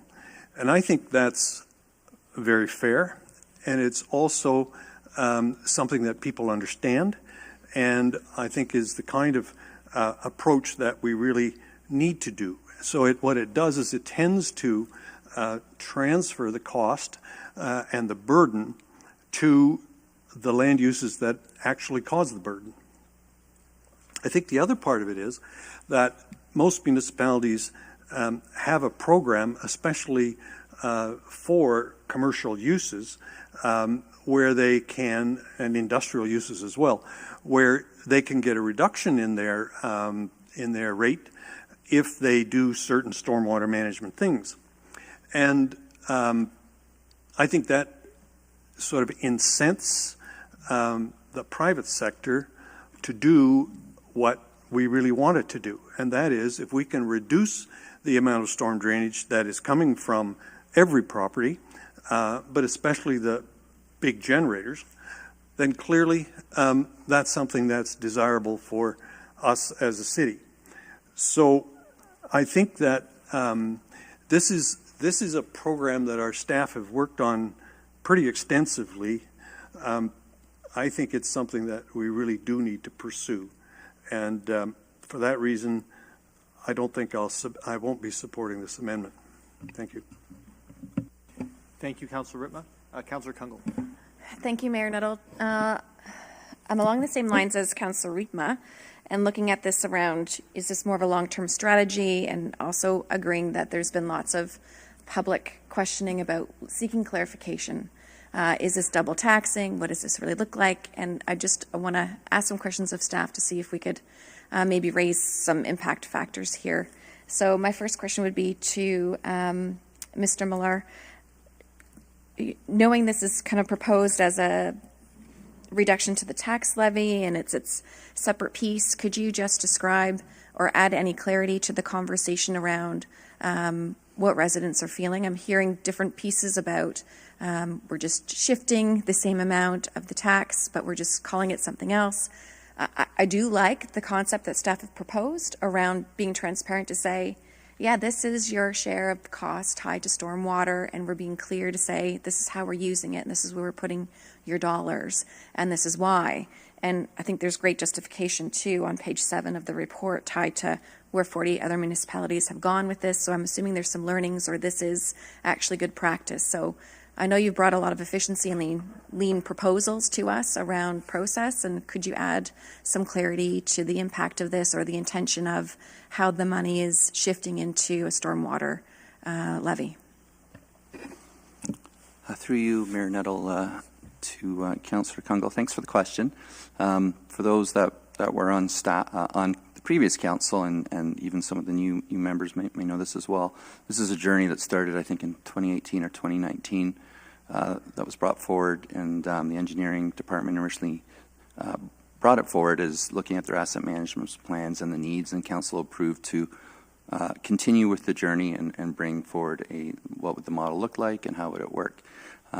So as we have explained, the general concepts are fairly straightforward in that we took $10.5 million off the tax levy because that was the current funding level or the current service level for our stormwater program.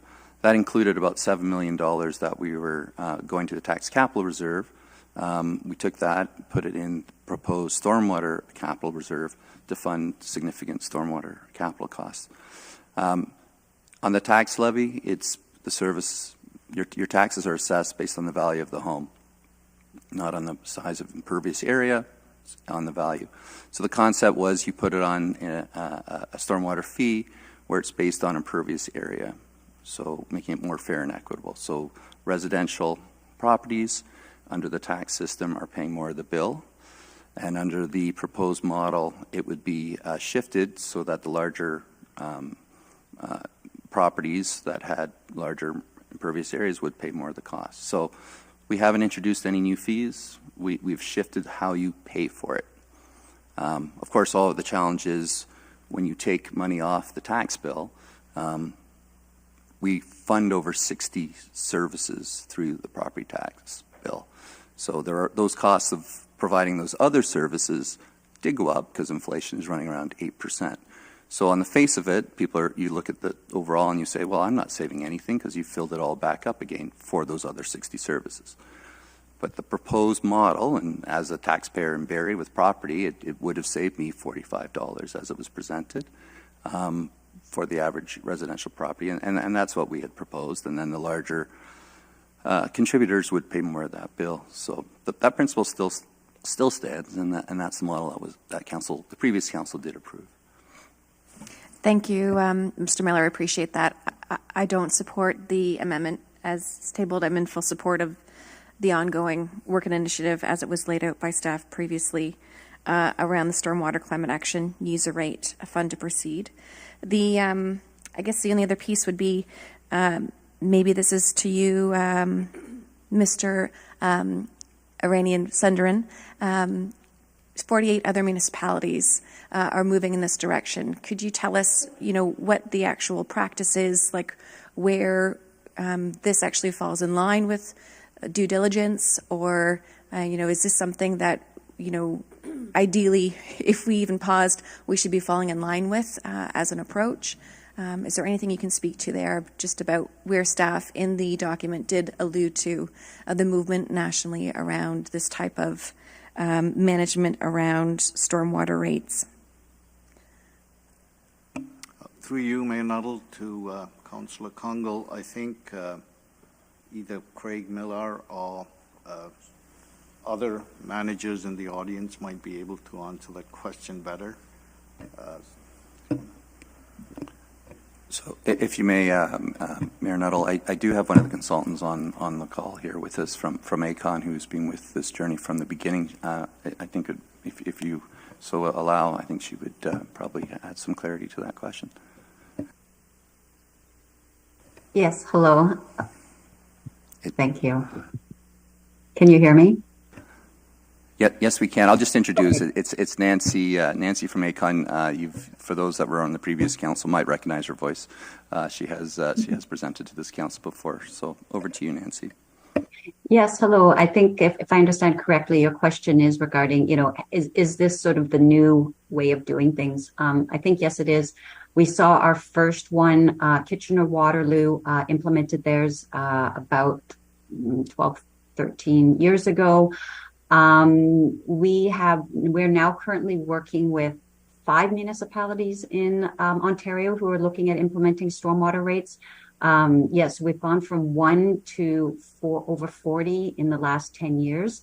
So it's definitely the way it's the way I would say municipalities in general are going. There are some, I know there's been some talk about using a simpler model. A lot of municipalities that I know who have a very simple sort of basic fee.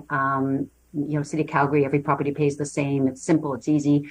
They're just completing a stormwater funding study to change that because it isn't equitable.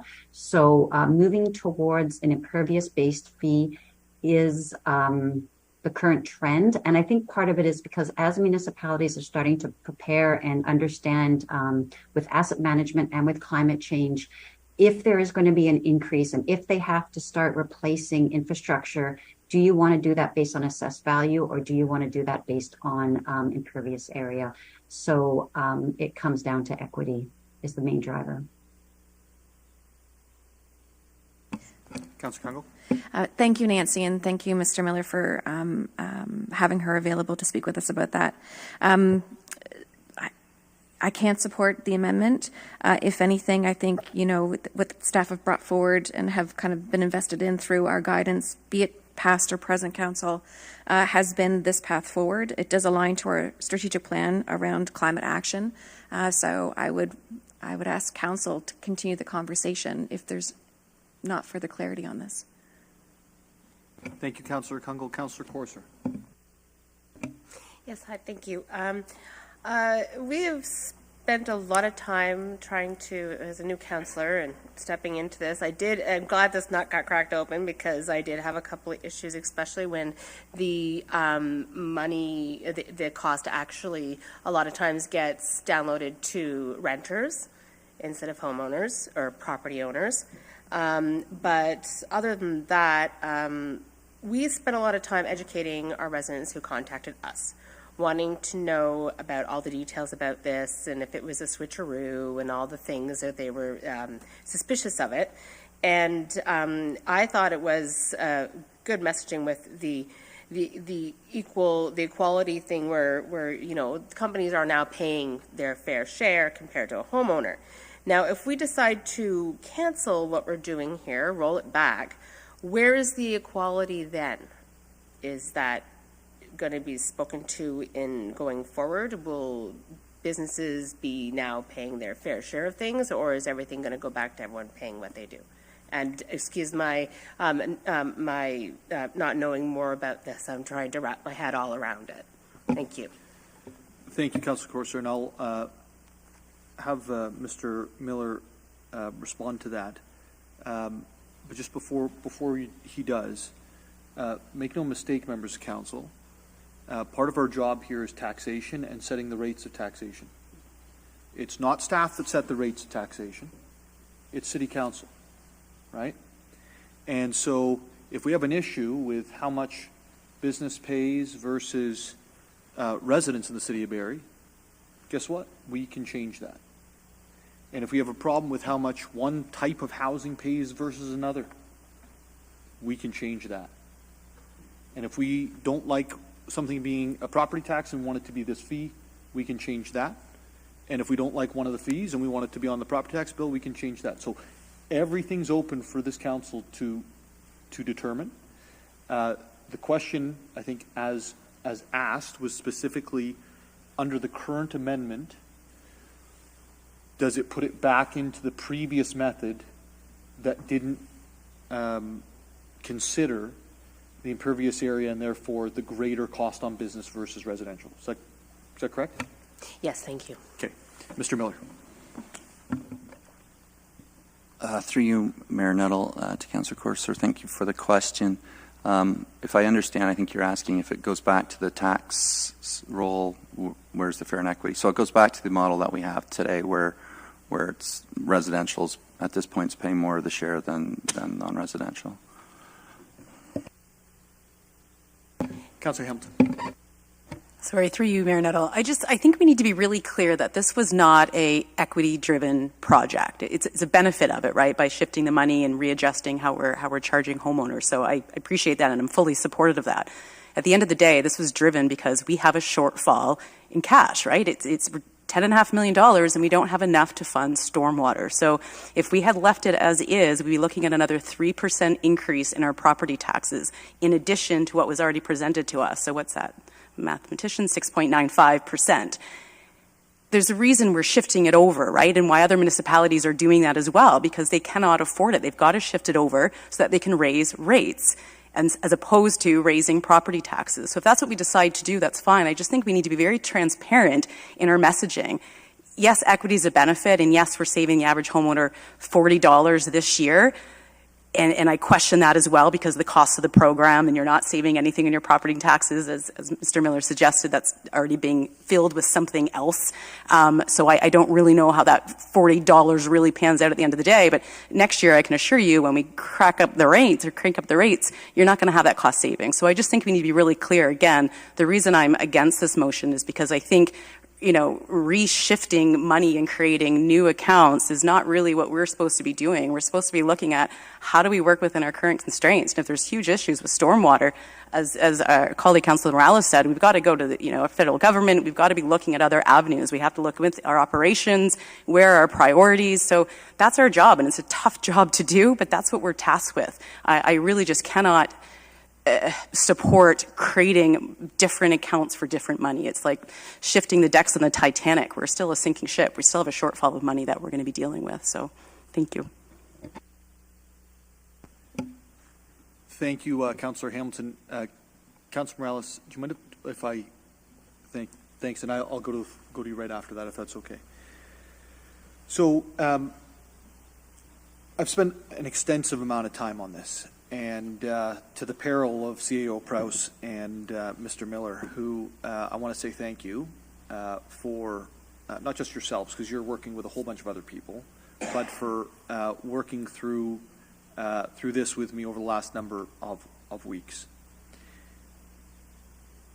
I think we need to put in perspective some things here before I ask some questions. There's different levels of knowledge coming into the last number of weeks. Our members of council, you've had 4 weeks-ish with the binders, maybe 5 if we're lucky. And some members of council were dealing with this in previous years, based on being around the table at that time. And then our staff have had, the whole time they worked on it, and then they've had, since the approval, call it a year ago, next week, to work through it. But one thing stood out to me when I started looking at this, and, you know, I've left partisan politics, but I realized I didn't leave politics. There's a reason that a previous council didn't say yes at the time, immediately put it into the budget, and left it for someone else. I'll let you deduct or deduce whatever that reason is, but there's a reason. There's a reason that was left on the plate of the 11 people around the table here, because there's nothing fun about an 8% tax increase. There's nothing fun about it. There's nothing fun about looking at our infrastructure plan ahead of us and going, how on earth are we going to pay for that? It's tough. But we get paid and elected to make tough decisions. Some would say we don't get paid enough. I feel that right now, but the rest of the time I would say I do. But these are really difficult decisions. And I think as we look forward, we have to realize what the decision, what the conversation is that we're having right now. We started the conversation earlier. It's actually the same conversation. We're not going to raise bus fare on seniors, what was it, $1.25? 25 cents. 25 cents. Okay? But we're going to increase the cost on housing. I'm going to say that again. We're not going to raise bus fare 25 cents, but we're going to increase the cost of their housing substantially. 11.8 million-ish is the number. It was originally 10 point, it's 11.8. Mr. Miller, what's 11.8 million in it if it were just a slap on the property tax? It's 3 point something, I believe. Through you, Mayor Nuttall, if you were doing in 1 year, yeah, it'd be 11 million divided by 3.5, 3 million, so it's just over 3%. It's almost 4%. If you were doing it in 1 year, yeah. 386.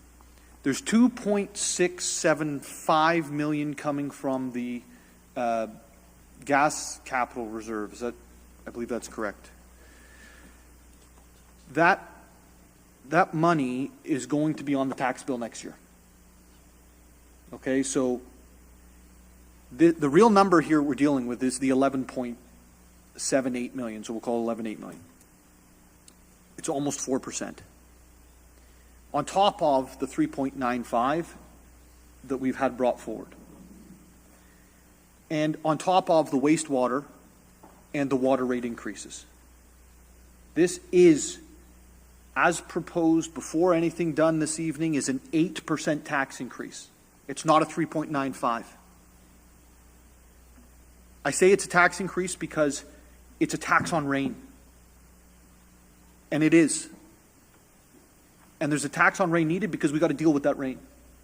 But that's what it is. And I fear this. I'm looking at, members of the public are going to be praying for drought, and members of staff are going to be praying for more rain to be able to get these things covered. It just doesn't sit well with me. So we have municipalities everywhere doing it. There's no question. I think that's a very good point, and lots have looked into this. But what's before us this evening is not those other municipalities. It's right here in Barrie, Ontario. And I would argue in most ways, stormwater is more important here than anywhere else because we have the crown jewel, Lake Simcoe. So the questions we're going to have to answer are, number one, how do we deal with stormwater? how do we fund it going forward, because it's not being funded based on what we're doing here this evening, and how do we come up with a plan that makes sense? Our job is to weigh affordability, the pressures on the corporation of the City of Barrie, and to represent our constituents. It's those three things that come into our job. And sometimes those things fight with each other. And tonight is one of those nights. It's going to be, every budget's going to be like that. But I can't say yes to a 4% tax increase on a new tax, because that's what it is. And if it was a fee, I would still say no. So it's not the question for me of fee or tax, it's the question of cost. At the same time, we're going to be dealing with our capital budget tomorrow night. And in that capital budget, we're going to have to make some tough decisions.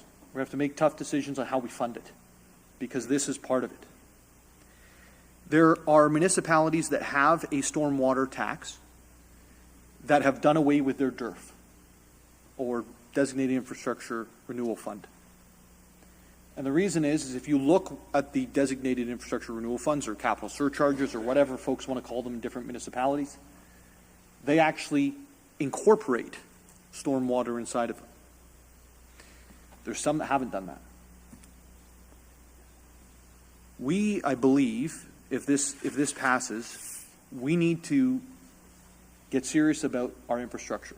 The last 4 years, we've had, I believe, 1 year, I could be corrected, we've had 1 year where we actually funded our DIRF. Is that to 1%? Is that correct, CEO Prowse? Stretching my memory, Mayor Nettle, but I believe you're correct, yes. It was set at 1%. I think we have to get serious about infrastructure in the City of Barrie, especially during these tough economic times. Because the reality is, it creates jobs when we spend on infrastructure locally. It prevents messes in the future when we spend on infrastructure locally. It ensures that our insurance liabilities, our modeling, our financial modeling for the City of Barrie going forward is sound. So whether this passes or not, that's a conversation we're going to have tomorrow evening. What's in front of us tonight is a 4% fee tax, or go back to the property tax with essentially 1% of it and figure out how to fund the rest of it going forward. I'll leave it there for myself, but if there's other questions or comments, please feel free to. Councillor Morales. Thank you, Mayor Nettle. I'm still in favor of the amendment against the stormwater, and here's why, hearing the comments from my colleagues. I'm in support of the macro of the intent of the stormwater fund. The macro is address the stormwater and do it in a way that that mitigates climate change and puts our city in a better place. I'm against the micro right now. So here's the vantage point, because I'm hearing some people have had it for 5 weeks, some people have been on a previous council, here's my vantage point. My vantage point is I've been on council 8 years, I was the chair of finance for 4, I have a business degree, and I still couldn't click send on that email to residents. So I'm sharing with you my vantage point, my vulnerability, but I think what that answers is, if I'm not comfortable with it, and for some other colleagues aren't comfortable, I don't even know how I can look one of my new colleagues in the eye, 5 of you, and say, you need to justify this to residents.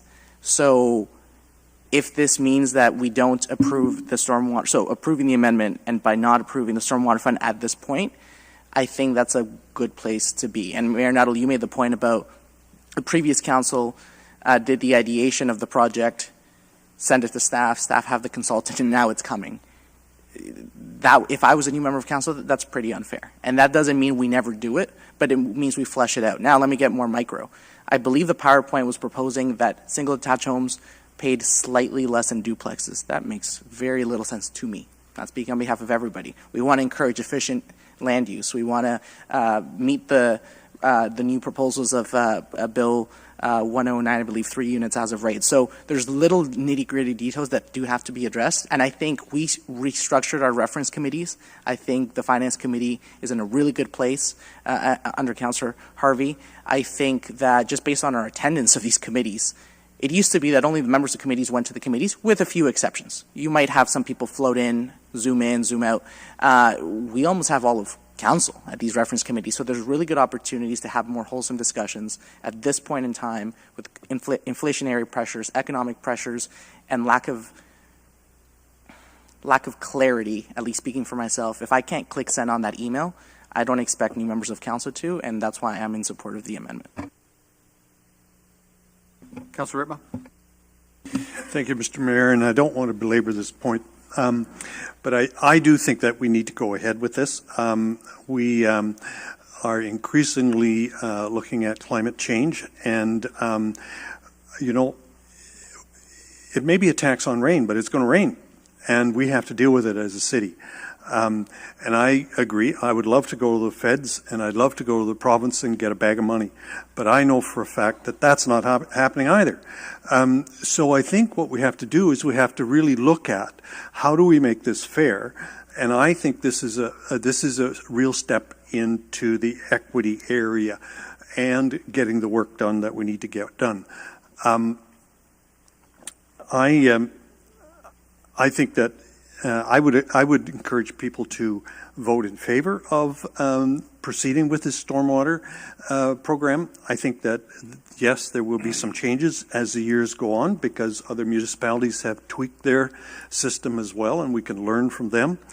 And, Mr. Mayor, if this were not to pass, or rather, if the amendment were to pass, then I would ask that we send it also back to staff and ask them to relook at it and give us some more advice and come back to us so that we can deal with it next year.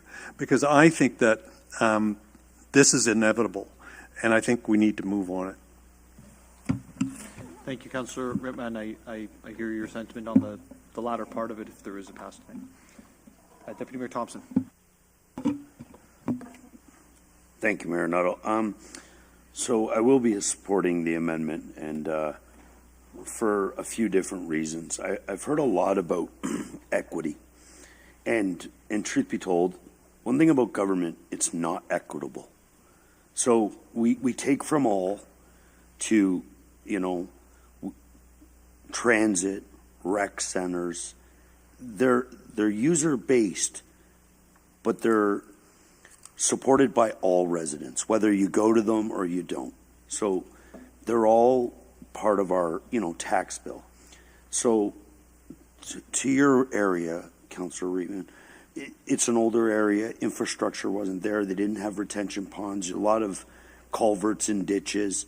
Where newer subdivisions, newer developments, newer businesses have oil separators, retention ponds, a lot of mitigating strategies to stormwater.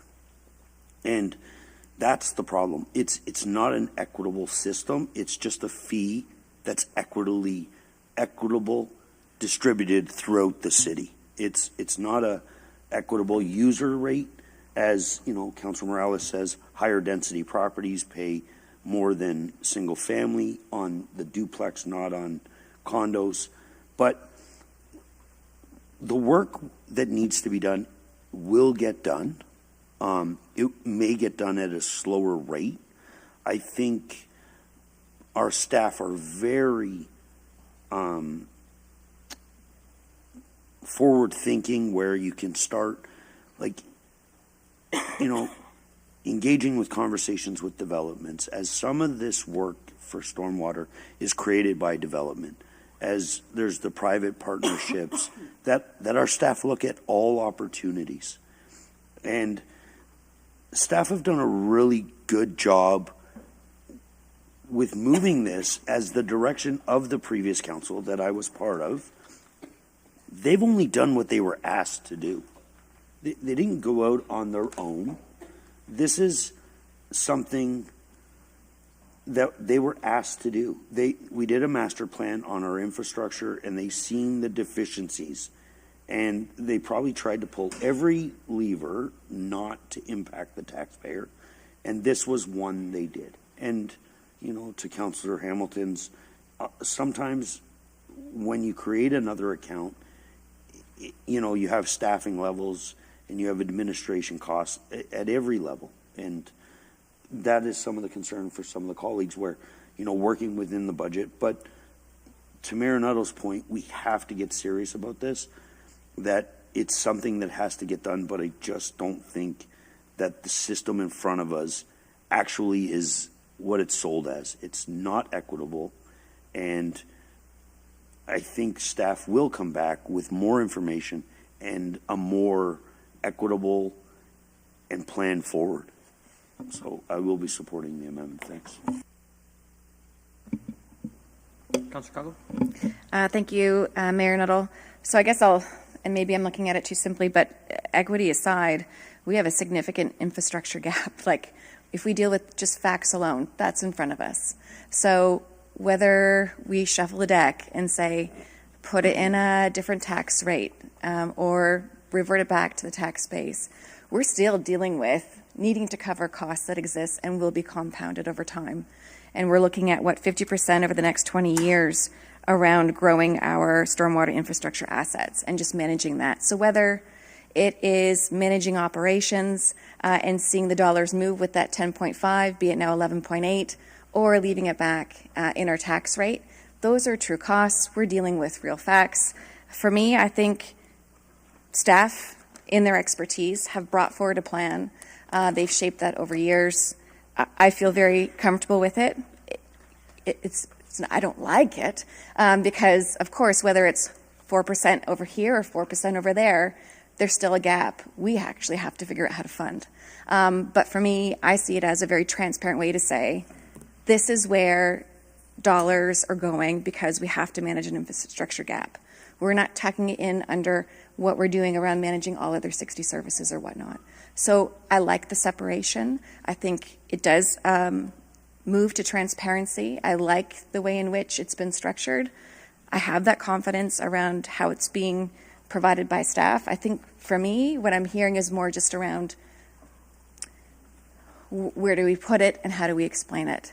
And for me, I'm very comfortable about it actually being identified as this is a significant asset management issue that we have, and this is where the dollars are going to go, whether you're paying it through a tax base or you're paying it through a levy.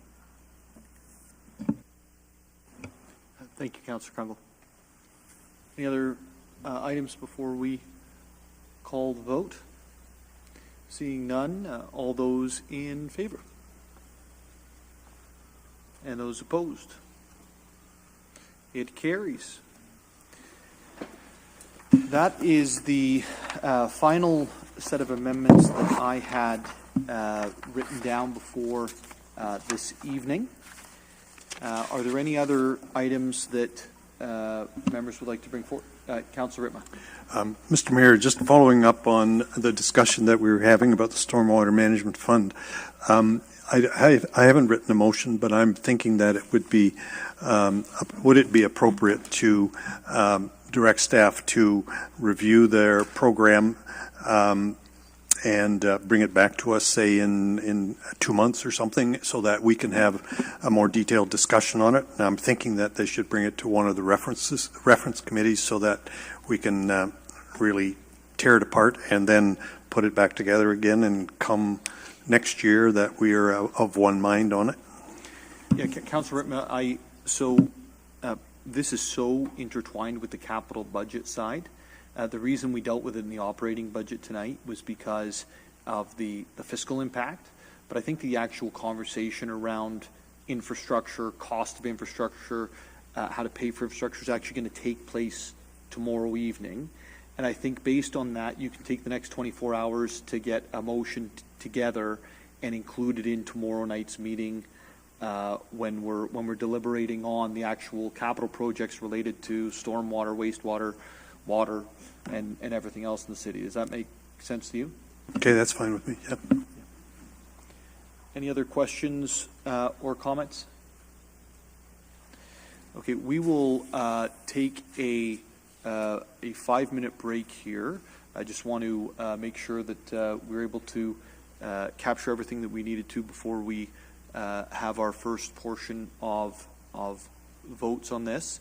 And I would also be remiss, because I said that I would do this at the beginning of the evening, to one of my awesome staff members, but I have another one whose birthday it is. And so, Eric, happy birthday on behalf of all your fellow staff members here.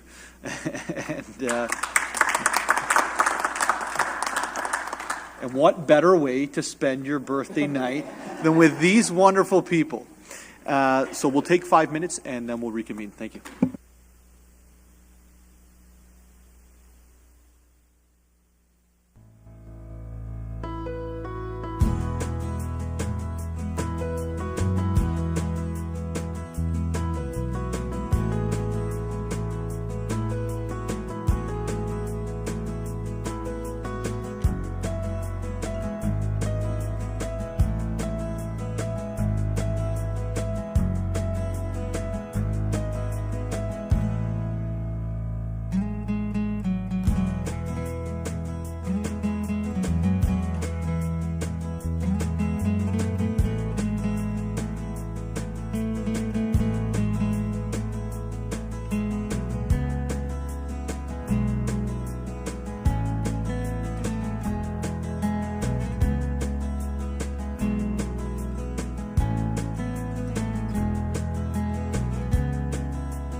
everybody. Okay, I'm going to call General Committee back to order. I believe that we've been able to keep track of everything that we've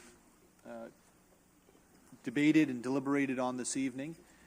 Before we proceed, I just want to give some context to this evening versus the rest of the budget. What we've completed so far this evening is with regards to City Hall's portion of our operating budget. We haven't deliberated on any of the service partner requests or invoices, as was said in the newspaper this week. We haven't deliberated on any of the capital plan for the City of Barrie, just gone through the fee schedules and the actual City Hall controlled operating budget. So, Mr. Miller, we are at the end of the evening, and I was wondering if you could give us an update as to where we are at with regards to tonight's amendments. Through you, Mayor Nuttall. So for city operations, we started at 0.88%, and after the amendments tonight, we're now down to 0%. Thank you. So we have essentially eliminated the city operation tax increase. It took a long time and a lot of amendments to get there, but that's what's being completed this evening. What will be talked about tomorrow evening is all of the infrastructure-related requests and the funding of those infrastructure requests, including the DIRF, the Designated Infrastructure Renewal Fund. And on March the 8th, we will be deliberating on the service partners. So members of our public service, I want to say thank you so very much for all of the work that you've put in. It is not, there's a lot of labor, time, and love that's put into ensuring that this all goes ahead and works well. And to the support for our council over the last 5 weeks as we've been going through the budget. Thank you to all of the staff in the clerk's office, through our EMT, and certainly as that filtered on down, thank you for all of the work that you've done. And to members of council, thank you for coming tonight prepared, ready, and able to make decisions. I know they're not always going to be unanimous, but I think that everyone has come to the table from the same place as trying to ensure that we have an incredible city going forward. So thank you for that. We will now adjourn at 9. I don't need a motion, do I, Madam Clerk? Inquiry. Oh, you know, I should go back to my notes, I guess. I have left them for so long. We'll now move on to inquiries. Members of council, are there any inquiries that you'd like to bring forth this evening? There's none. And announcements. No walk. I did. I walked this morning. Sure.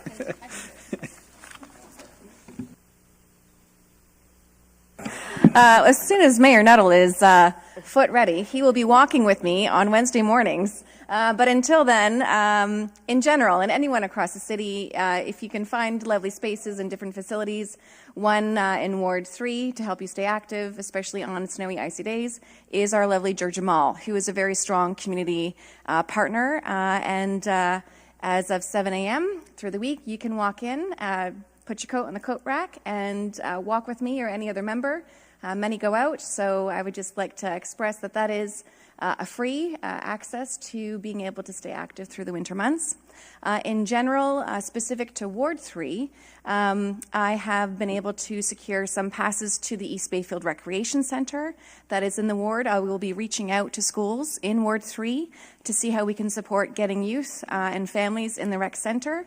If you have an idea, or if you think of someone in the ward that has done an act of kindness, please reach out to me, and we would love to use these as ways in which we can actually invite people to try out our facilities and try some of our winter programming. Thank you. Temporarily back to inquiries. Are you welcome with a scooter if you have a scooter, Councillor Congo? Okay, good, good. Very accessible. Other inquiries around the table? Seeing none, I'll proceed with the Mayor's inquiries for the week. As a reminder, citizen applications are being accepted for the Active Transportation and Sustainability Committee, Arts Advisory Committee, Communities in Bloom Committee, Seniors and Accessibility Advisory Committee, and the Town and Gown Committee. The application deadline is February 17th at 4:30 p.m. For more information, email appoint@barrie.ca or visit barrie.ca/committees and task forces. Applications are also being accepted for the Arts and Culture Investment Program. The program strengthens Barrie's arts and culture community through strategic investments in the work of not-for-profit arts and culture organizations. The application deadline is February 15th. For more information, visit barrie.ca/ACIP. The future Allendale Transit Mobility Hub will be an inter-regional transit hub within Barrie's Allendale area. The project team is seeking feedback on public art themes and ideas for the site. Feedback will be accepted at buildingbarrie.ca/mobility hub until February the 16th. Just as a reminder, overnight on-street parking and waterfront parking restrictions are still in effect until the 31st of March. For more information, please visit barrie.ca/snow or barrie.ca/parking. Are there any comments on the circulation list dated for February 8th, 2023? Councillor Harris.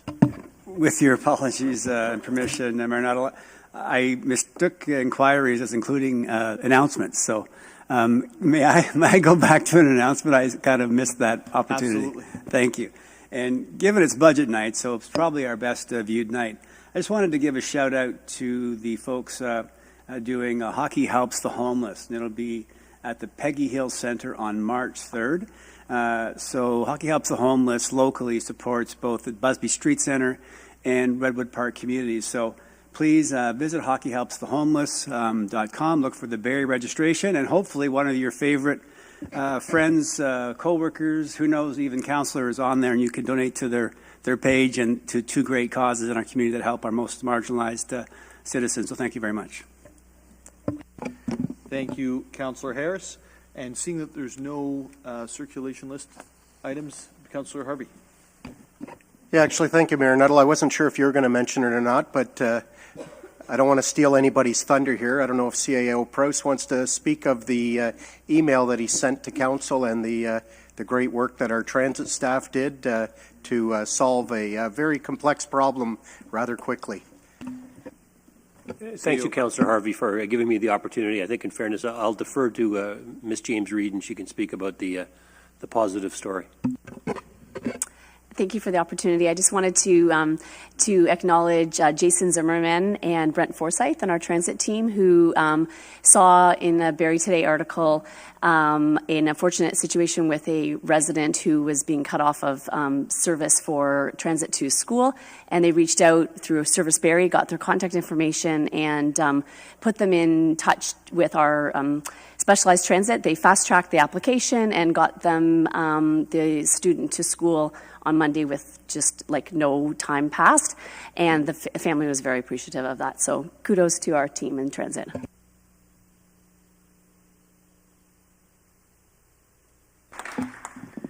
Thank you, members of staff for doing that and reacting and being proactive to fix it.